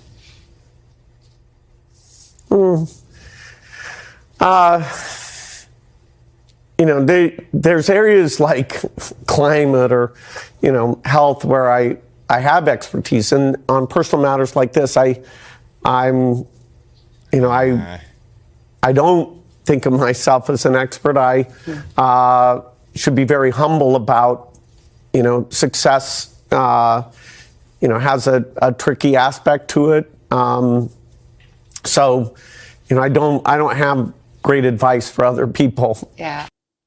Okay, now there we go. So, this is as a result of him being found in the Epstein files. One more question. Was Puff Daddy in the Epstein files? I'm not quite sure if I saw that. I mean, we see the Cassie video and whatnot, but what was Puff in the Epstein files? Maybe he is. Maybe I haven't seen it. I don't know. I'm asking this question seriously. I'm not trying to be facetious. I'm being serious. Was Puff in the Epstein files? But Bill Gates was. So either it's free Puff or lock up Bill Gates. It can't be Puff locked up and Bill Gates ain't. I'm just saying. But if you like what you're hearing so far, please give the video a thumbs up, like the video, share the video, do all that good stuff. That'll help me out tremendously. Okay, I got a good video to end the video segment on, and then I'm gonna get to the super chats and the calls. Okay. Yep. All right, hold on. Matter of fact, this might not be real. I ain't gonna play it. Don't worry about it. I'm gonna just say I want world peace, and then that'll be wrap for the video section. Let's get to the super chats, then we're going to get to the calls. And the number to call, 706-406-3287. Again, 706-406-3287. Okay.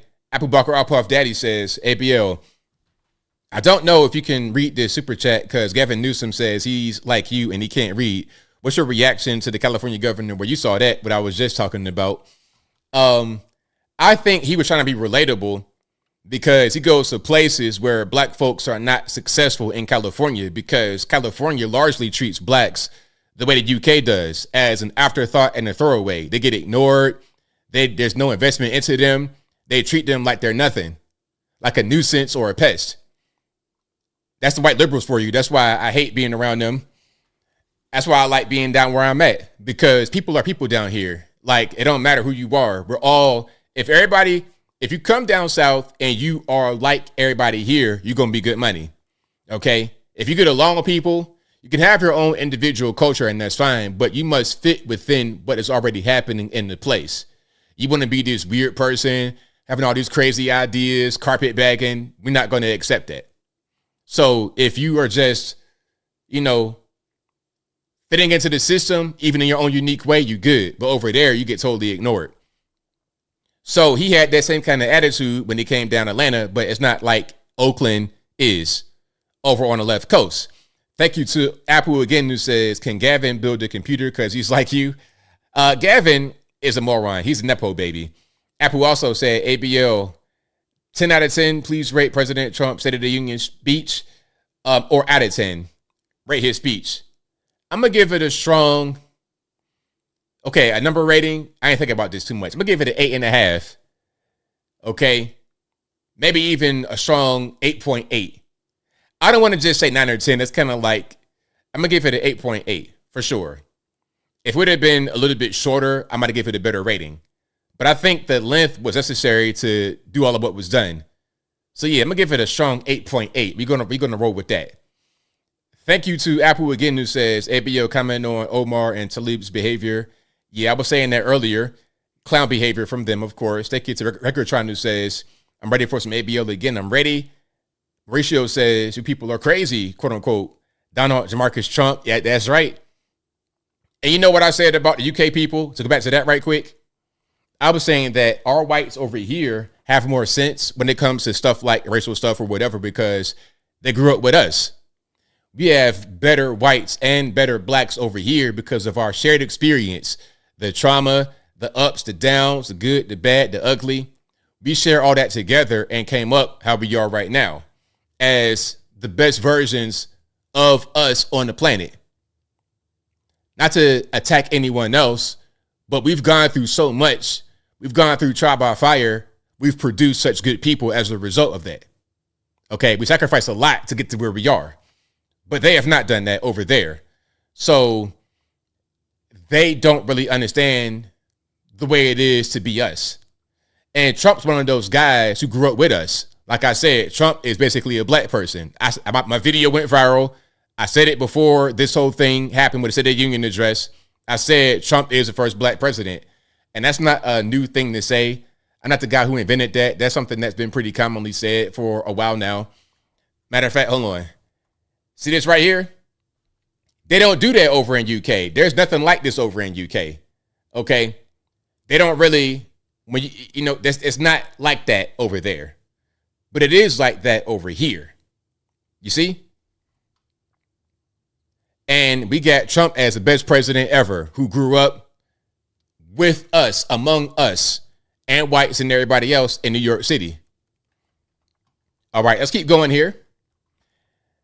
Shout out to Lindsay, who says, favorite part of VP named head of fraud investigation. Hey, hopefully he does well with that. Shout out to JD Vance. Again, I like JD, but JD's just so young. JD's my age. And I think that's pretty young to try and be the president. I couldn't imagine being out there right now trying to be the president. Even if I was educated and everything else like JD Vance is, I couldn't even really see it right now. That is a really big thing to accomplish. It's not a laughing matter. It's not a joke. It is very serious. That's why the presidents be so old, because it's difficult to do that. It's difficult. You need the intelligence, the IQ, the experience, all of that. When's the last time we had a young president? What, Barack Obama? How old was Obama in 2008? Hold on. Barack Obama age 2008. He was 47, still older than JD Vance, but he was young. And Obama was groomed since he was a child. His cousin is George W. Bush. He's related to the Bush family. His mom through his mom. I think his mom, of course, not through the African, but his mom's uncle is what, like George Prescott or something like that. Y'all correct me on that. Hold on. Barack Obama, mother Bush relation. Okay. Barack Obama and George W. Bush, distant relatives, specifically 10th cousins, once removed. This connection stems from their shared ancestry through Samuel Hinckley of Cape Cod. They're not saying that. They're not giving me the right thing. Google sucks. Anyway, let's keep going. Thank you to Sunland for the donation. Thank you to Lothair, who says $30 an hour shoveling snow in New York. No, I need more. Hey, Lothair also says Mr. Kash Patel is a failure and a joke and embarrassment to our nation. Why is Epstein still alive, running around in Israel? You think he's living? You think he ain't dead? Oh, okay. Hey, man, can I borrow your tinfoil hat? I'm trying to cook some chicken. I'm trying to fry some chicken. I need that tinfoil for the, you know what I mean? Thank you to Dolores for your super chat. And thank you to Tim Wesley, who says, if certain Americans don't have proof of citizenship, how are they filing their taxes? Don't they need proof of citizenship to file taxes? Or I missing something? Hey, that's what I thought. I thought you needed these things to just conduct your regular everyday life in America. You got to file taxes. You got to get this. You got to get that. I thought those things were needed. You want to get enrolled in school, like K through 12, college, etc. You're going to need that. Even Mom Donnie himself says you are going to need 2 proofs of identification and proof of residence to shovel snow for $30 an hour. So make it make sense. Thank you to Regina, the godmother, who says happy birthday to Alien Spaceship. Shout out to Alien Spaceship, bro. Hey, enjoy your day, bro. Happy birthday. I don't know how old you are. You could be 21 or 41, man. You got that youthful energy, but enjoy your day, bro. Okay, let's get to the calls here. The number to call again, 706-406-3287. Again, 706-406-3287. Let's go ahead and get it rocking and rolling. And shout out to you guys again for who are here. I appreciate y'all for joining. And if you were here last night, thank you as well. I appreciate you. That's right, Big Lebowski. You gotta have ID to shovel snow and all that. You know, I'm speaking to 734. Hey, it's Taisha. How are you tonight? I'm doing well. About yourself? I'm well. So I just got a couple comments. It just baffles me how the Democrats act like people don't have IDs and passports. You go on TikTok, all these people traveling all over the world, and not even just talk about the people going out the country. What about all the people that's going out every Saturday night to bars where they have to show their ID? Proof of age, you know, all of that. So it's like people do what they want when they want to do what they want. So all of these excuses that the Democrats are just coming up with, it's ridiculous. It really is. And just like you said, Madami, he is requiring ID just to come shovel snow and get paid, I think, like, what, $20 a day? Like, it's insane. I agree with you 100%. But it shows a hypocrisy because we all know how to use ID. It's not a new concept. I don't understand who in society does not know that. I don't really get it. But I think they want to do that because they want to keep it open to seal. Exactly, to have all the illegal immigrants voting for the Democrats in these upcoming elections. And a lot of people are seeing through it. I think with this one, even a lot of people that's on the left that have common sense, like those kind of center leftists, like even they can see, like, this is crazy. And then my second comment is regarding Trump's speech last night. I do agree. It was pretty long. I was very surprised. I'm like, oh my God, it's 11 o'clock. I'm ready to go to bed. But it was so funny when he was talking about the insider trading. As soon as he started talking about that, the first person that popped in my head was Nancy Pelosi. And I just don't see how people cannot like Trump, because I'm so glad he said, is Nancy Pelosi in here? Because he just said what everyone was thinking. That was just so funny. But that was just my comments for tonight. Thank you for the call. Definitely appreciate you. Bye. All right, great call. Shout out to her. Let's keep going here. The number to call again, 706-406-3287. The number is always in the description box. It'll be right here on the ticker. Perfect timing, 706-406-3287 is the number to call.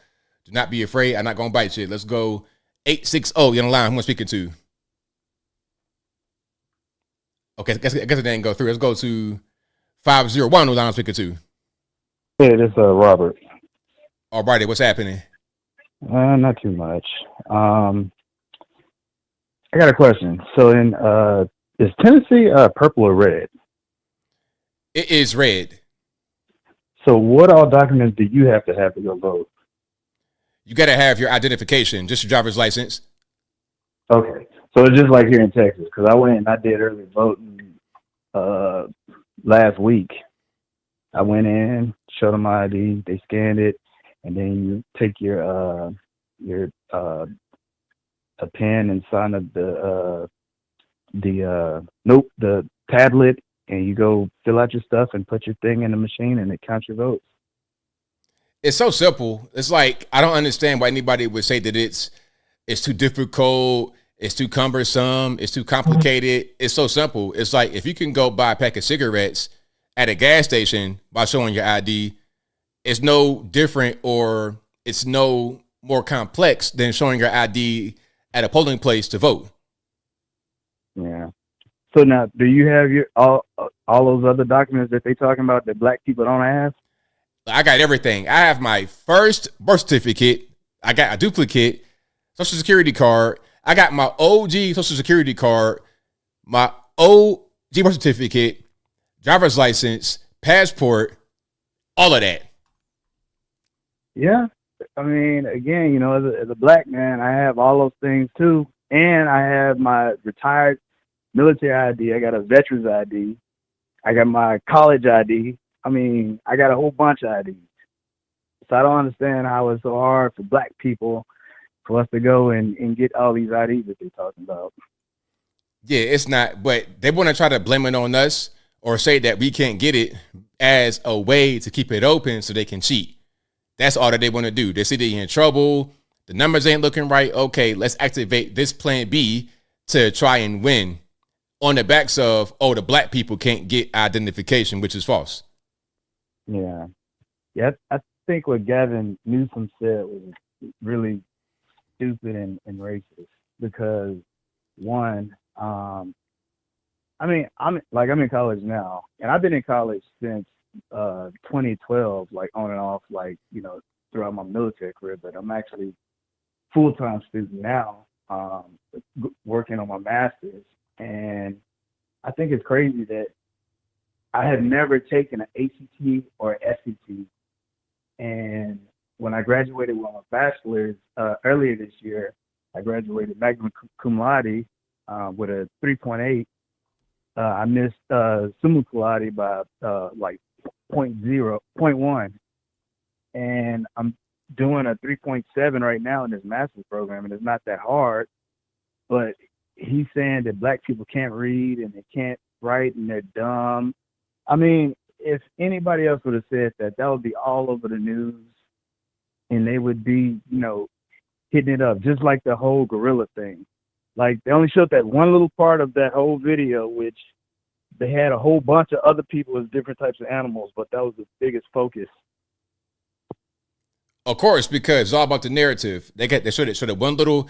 It was a video. It was a 1 minute video, but they were showing a screenshot of a still image. It's like, okay, why would you show a screenshot of a still image? Just show the entire actual video to get the full context to see what happened. But it's all about a narrative. But the narrative, all of a sudden, is not there when it comes to what Gavin Newsom said. It would have been a lot easier to make that be a thing rather than the whole gorilla thing. But we see what the actual priority is here. Yeah. Yeah, I think Trump did pretty good with his speech, but I do think that there needs to be an investigation on whoever was doing the audio, because throughout his speech, whenever he was going off on Democrats, they would turn the sound down on the mic. Interesting. I didn't notice that. That's pretty interesting. Yeah, because I was watching it elsewhere with Pat PBD, and they noticed it, and I noticed it too. Like every time that he would say something that they didn't like when he was talking about the Somalian pirates and stuff like that, they cut the mics down a whole bunch of different times. You could it was very noticeable. Oh, okay. Well, I mean, I don't doubt it, because You could have had two things happening. One, it could have been he was like making the mic peak up a lot, and then it was kind of loud, or they were just doing that because they didn't want people to hear it. They wanted those parts of the conversation to be a little bit less audible. So either way, I wouldn't be surprised if it was the latter rather than the former. Yeah, well, that's all I got, man. Have a good night. Thank you for the call, man. Appreciate you. Yeah. All right, shout out to the caller. Great call. Let's go to 504. You're online. Who am I speaking to? Hey, ABL, it's Alien Spaceship. What's going on, man? Happy birthday, man. Thank you. Thank you. Thanks for a shout out. Yeah. So today my birthday went well, and I got Japanese food, and I was with in the trial chats, and on my stream and the other ones, we had a party. It was fun. Sounds good, man. What would you eat? I ate sushi. I ate a variety of different fish, and ate miso soup and the other soup that they give at the restaurants too. It's like a watery soup, and some fried shrimp, and it was a big, quite a bit. Yeah, it was nice. Sounds fun to me. Loving it. Yeah, and shout out to you in chat. And I want to say that the State of the Union that Trump did was very good. Definitely, really enjoyed it. How was the length for you? Was it too long? What? How was the length of the actual production? The hour and 48 minutes. Was it too long for you? Oh, I thought, to me, it didn't really bother me too much. I was interested about what he had to say, because I just think he needed to say what he had to say. I agree. Yeah, there's a lot of stuff that's been going on in our country, and it needed to be said because there was a coup that happened in 2019, and it was talking about the insider trading, the Somalian pirates. It was a variety of different things all over the place that need to be addressed. And he, talked about the space program, etc. And at some point there is some theories in the UFO community. At some point he'll talk about more about the aliens, which I'd like to see if he does that. But overall, he needed to say it, and my chat and I were watching it too. We're reacting to it. Yeah, it was longer than usual, but we really thought it was well done. Now, when the Somalian pirates are mentioned, Ilan Omar, whatever her name is, you see, it's kind of concerning that she's against what he said, because I think any decent person would be against that type of behavior of pirating ships and hurting people. Yeah, they most certainly should be. And you should also be against the stealing of anything on land, the stealing of government money, etc. Yeah. And it's because in all kinds of groups, I think, there's different people in different groups. She seems more of a concerning type of person where she's in the public office, but the good thing about it is they expose themselves. Like when they get triggered, they show their true colors at their true hands, so everybody could see that and not trust her. Now the Somalian pirates, they believe they're being mistreated, but the way that they're doing something very bad or worse, it's only going to cause their own people more problems and everybody else problems. So there's a right and wrong way to handle something, and they're doing it incorrectly by stealing stuff, etc. There's theories that people were going to do that anyway, regardless. Right, exactly. Yeah, if you're going to come to the country, the stealing and stuff like that should not be what you do, because that's just we don't need that. You have enough thieves and criminals in general in this country. We don't need to import anymore.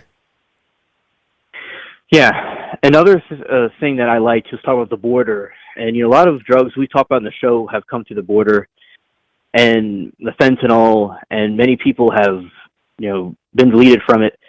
And that is good that he's dealing with that and helping the economy. I'm glad that the inflation, things economically are getting better. And it's, something, it's like a big mountain to climb. It may take not happen in one day, but, we're getting there as I predicted. Absolutely. Yeah. And I will say that people that are harping on his reputation, etc., I'm glad that he's exposing things about the elites and the secret societies that were talked about from a long time ago. As everyone on the internet's exposing them now, and his administration, I feel, helped bring us to that conclusion, and the aliens, etc., all kinds of things. is being exposed by his administration, and all the other ones kept it all a secret. They were really the gatekeepers, the people that came before him. But he exposing things, he is not part of their system. And remember, the media, everybody hated him and tried to stop him from being president because they knew what he was going to do. Exactly. That was very well said. And like they did so much. They did everything. They threw the kitchen sink at Trump and nothing worked. It was like it was ordained. It was meant to be. It was determined. Like they tried to even shoot him and that didn't work. You saw a miracle on TV. He got shot in his head and didn't die. So they can't stop it. So it's happening now, and it needed to happen. And if not for him, the game, the manipulation would have just kept going on. Right, and then he got in office, and all the bad people have been exposed, and that's what they didn't want. And that's and they want the economy to be stuck in a rut. Because my chat and I were talking about how NYC, New York City, and LA were basically falling apart because of their policies. And I feel that these politicians are like parasites, and they're just feeding off the people, and they're making it safe for themselves. But as I said, the dominoes have fallen, and it's a matter of time before they're completely out, because all they care about is staying in power. That's all they care about. Absolutely. I saw the short you put out, you on the podcast, on talking about how Trump was truly the first black president. That was well said. Thank you, man. I appreciate that. And that was on my mind for a while. Like once I got to the podcast, I may have talked for like 2 minutes, and he asked me one question and I just went off. And that was one of the first things I said because that was on my heart. I had to get it out. Yeah. I liked it. And that's a good point, because he was always with the black community from the very beginning. And the other people were just, elitists, but he really was with them. And to call him racist is so, silly.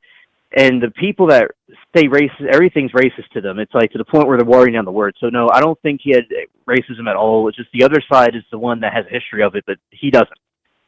Right, exactly. That's the key.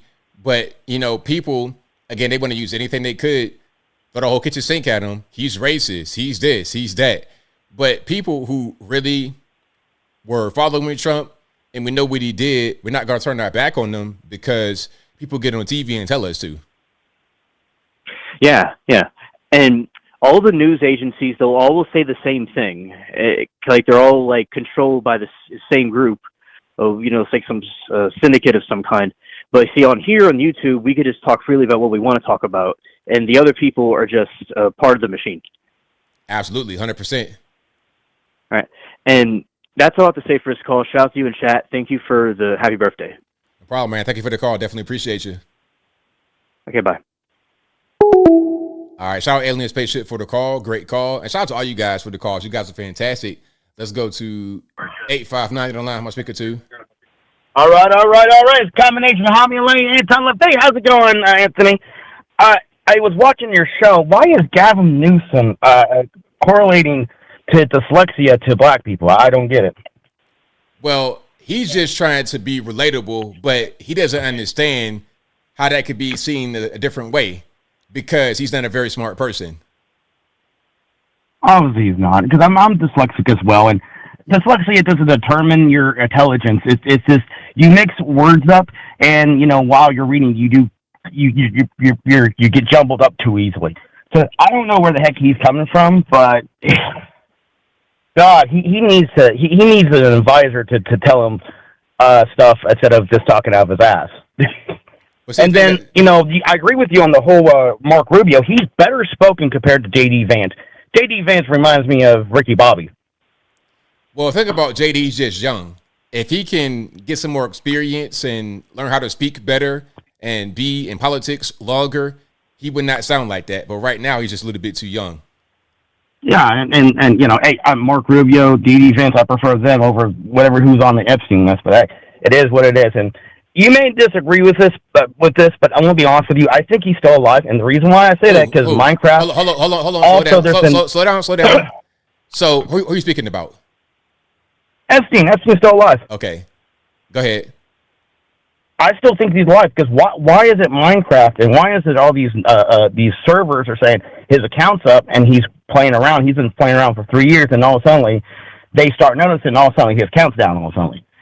there's a little questionable things, and also security companies, and then also there's been people at the prison are acting a little hush-hush, but also you have people in podcasts are interviewing a lot of the ex-prisoners saying, yeah, it was a little weird because after he supposedly died, some of the inmates heard his voice talking to them, which is a bit questionable.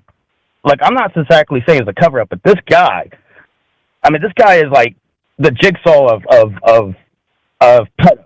Like, this guy is a mastery of and dyslexic, which is weird. If you want to talk about dyslexia, this guy was a mastermind. Creepy dude, blackmailed and literally had conversations with almost every president since 1989 about stuff that he shouldn't talk about. He's still alive. Okay. And I think Trump or the CIA or Cash Patel needs to get him immediately, because if he is still alive, he's still continuing his stuff. Allegedly. I don't believe he's alive, but you entitled to your opinion. No, it's stuff is matching up. You may disagree with me. I understand people in the chat may disagree. But hey, thank you very much for taking my phone call. I very much appreciate it. Much love to you, bro. Thanks for the call, man. Appreciate it. No problem. All right, so what do you guys think? My man, Lothair, do you think that he's correct that Epstein is still living? You know, it's like, it kind of reminds me of like Tupac. It's like if Tupac was in Cuba or something like this. But hey, you never know. He might just show up one day. Even though you was a black queen mama, he might show up one day rapping like that. You never know. MLK might be on an island with him, with Epstein. They might be having parties right now. You never know. I'm just saying. Y'all let me know in the comments what you think. Give me your feedback. Let's go. 603. You don't lie. Who am I speaking to? What's up, ABL? It's Josh over in New Hampshire. How you been, man? I'm doing well, man. How about yourself? I'm doing great, man. That State of the Union from last night was the greatest, most powerful message to the American people. It was phenomenal. And we learned something about the left. Well, not really. But we kind of did. Like, how do I want to say this? Let me just put it this way. Now that we've learned what the left is all about, we should never vote Democrat again. I never have, but to those of you who listen to my boy here, ABL, don't ever vote left again. That was ridiculous how President Trump said, Stan, if you agree with me on supporting Americans and not illegals, right there we witnessed the left. They hate America. Right there, we witness they are evil. Right there, we witness they don't care about America at all. They hate our values. They hate God, essentially. And if we get any, I just feel like, I just feel like the Republicans have won the midterms now because of this. You tried to kill President Trump, and guess what? He's in office. You tried to, what was it, back in like 2017 with Brett Kavanaugh? You tried to ridicule him. Guess what? He's a Supreme Court justice. Everything the left does fails, and it fails miserably. They're not going to learn. Then again, the Democrats themselves, they don't learn at all, and I just don't understand what they have to do to just, they just don't get it. And it boggles my mind, ABL. It really does. But if there was one big takeaway from last night's State of the Union, it was the left is pure evil, and no one should ever vote Democrat again.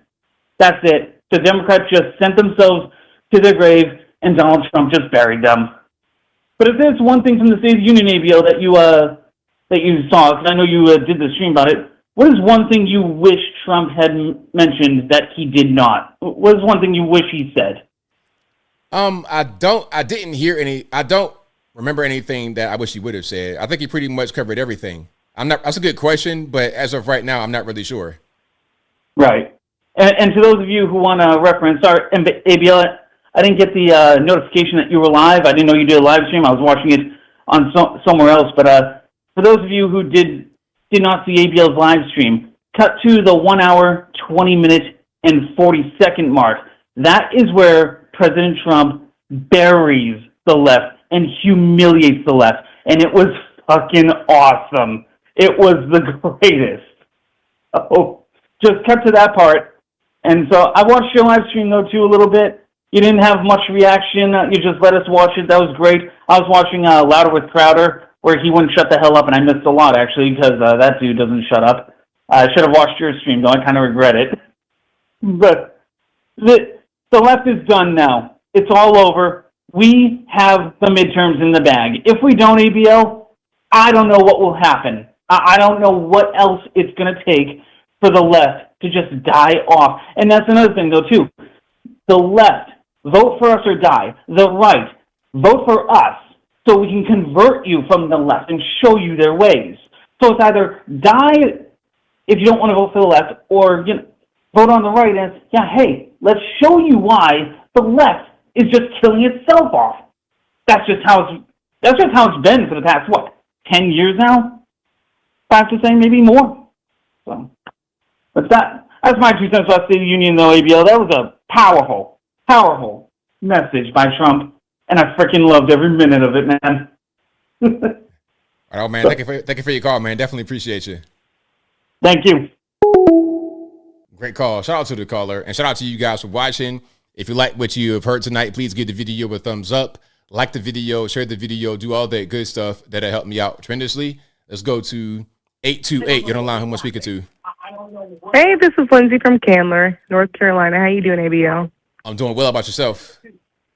I'm doing great, man. I had such a good night last night. Watching that State of the Union made my life.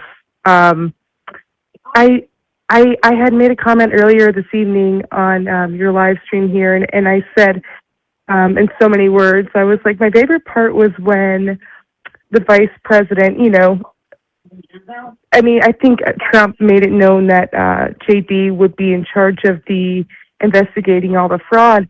And the reason why that was probably my favorite part, one of my many favorite parts, was because it immediately panned over the camera to Ilhan Omar, and she looked like she was in tears. and it just proved so much. But my question is, how much closer are we to the day when, she has to be in court. She has to be on TV. We have to see her, get what she deserves. She's been stealing for so long, and we all just know it. It's just so obvious. What do you think? Before I answer, I heard a little bit of noise in the background. Turn the TV down for me, please. In so many words, I was like, my favorite. Did you hear me? What was that? Your TV's in the background. Turn it down for me, please. Oh yeah, of course. Sorry. It's all good. I'm sure it sounds like an echo chamber in here. So, your question one more time for me. Yeah, so Ilhan Omar, it's just so obvious that she's been behind all this fraud for so long, and it's just, my question is, how soon do you think it'll be until we actually see her in court? Truly, are they building such a case now, do you think, that they had so much on her that it's just taking time? I know they went to investigate why she earned so much and why she misreported, the amount that she made over the last couple of years, but it's got to be beyond that. That's a good question. I'm not really sure, because what they got to do first is investigate if she did anything that was actually illegal. Now, I think what they might get her on is the campaign finance violation, because a lot of her money is going through the husband, but since it's the husband, it could be considered marital property. The thing about people like Ilhan Omar and the other Somalis is that they do a lot of things that could be considered legal, but it's right on the edge. So it might be kind of hard to get them on the fraud case, because that's ultimately what it would be. Now, they got some of them in that big case with the feds, with the home health people or whatever. But an Ilhan Omar, a sitting politician, it'd be a lot more difficult, because they have the inside track. They are the lawmakers, so they understand the way they manipulate the law. But we'll see if she made any kind of mistake they're able to get her on. And I hope they're able to find such mistakes to get her on, because clearly there's fraud happening here. Yeah, it's so crazy. And dude, I just gotta say, shout out to Nick Shirley. I just started watching more and more of his shows, and it's just wild. That guy's got so much courage, just showing up here and there, anywhere. He could easily, be attacked, but I just recently understood that he has security now, and I'm like, oh, thank God. that guy is going through some high waters and some sketchy places, and he's finding out what people aren't really able to get a clear idea about, like homelessness and drug use and all that stuff. So I'm really starting to appreciate his shows, and like, you know, man, I'm just glad that people have cameras all the time now these days, because how would anyone believe anything unless it's on camera now, you know? But anyway, I don't want to take up all your time tonight. I love your show, man. You're the best, and God bless America. And God bless you, ABL. Thank you for the call. Definitely appreciate you. Peace. All right. Great caller. Shout out to you guys. I appreciate y'all for rocking and rolling. But that will be a wrap for me tonight. I appreciate y'all for being here. I'll be back live on Saturday. Same bat time, same bat place at 8 p.m. Eastern time to right around right now, 11 p.m. Eastern Standard Time. And also, this is an audio streaming podcast. It'll be available on your favorite audio streaming platforms, whether it be Google Play, Spotify, Apple iTunes, etc. Link for that will be in the description box, or just search or visit your favorite audio streaming platform and search ABL Live. I should pop right on up. Alrighty. Super chat. So have any more? Let me make sure. Okay, I think I got our super chats. So shout out to you guys for watching, retweeting, super chat, and I appreciate y'all for doing what you do. I could not do this show without you. Thank you to the mods for keeping the trolls in check. I appreciate y'all for that as well. But that will be a wrap for me. So until next time, y'all be safe. I'm out. And peace.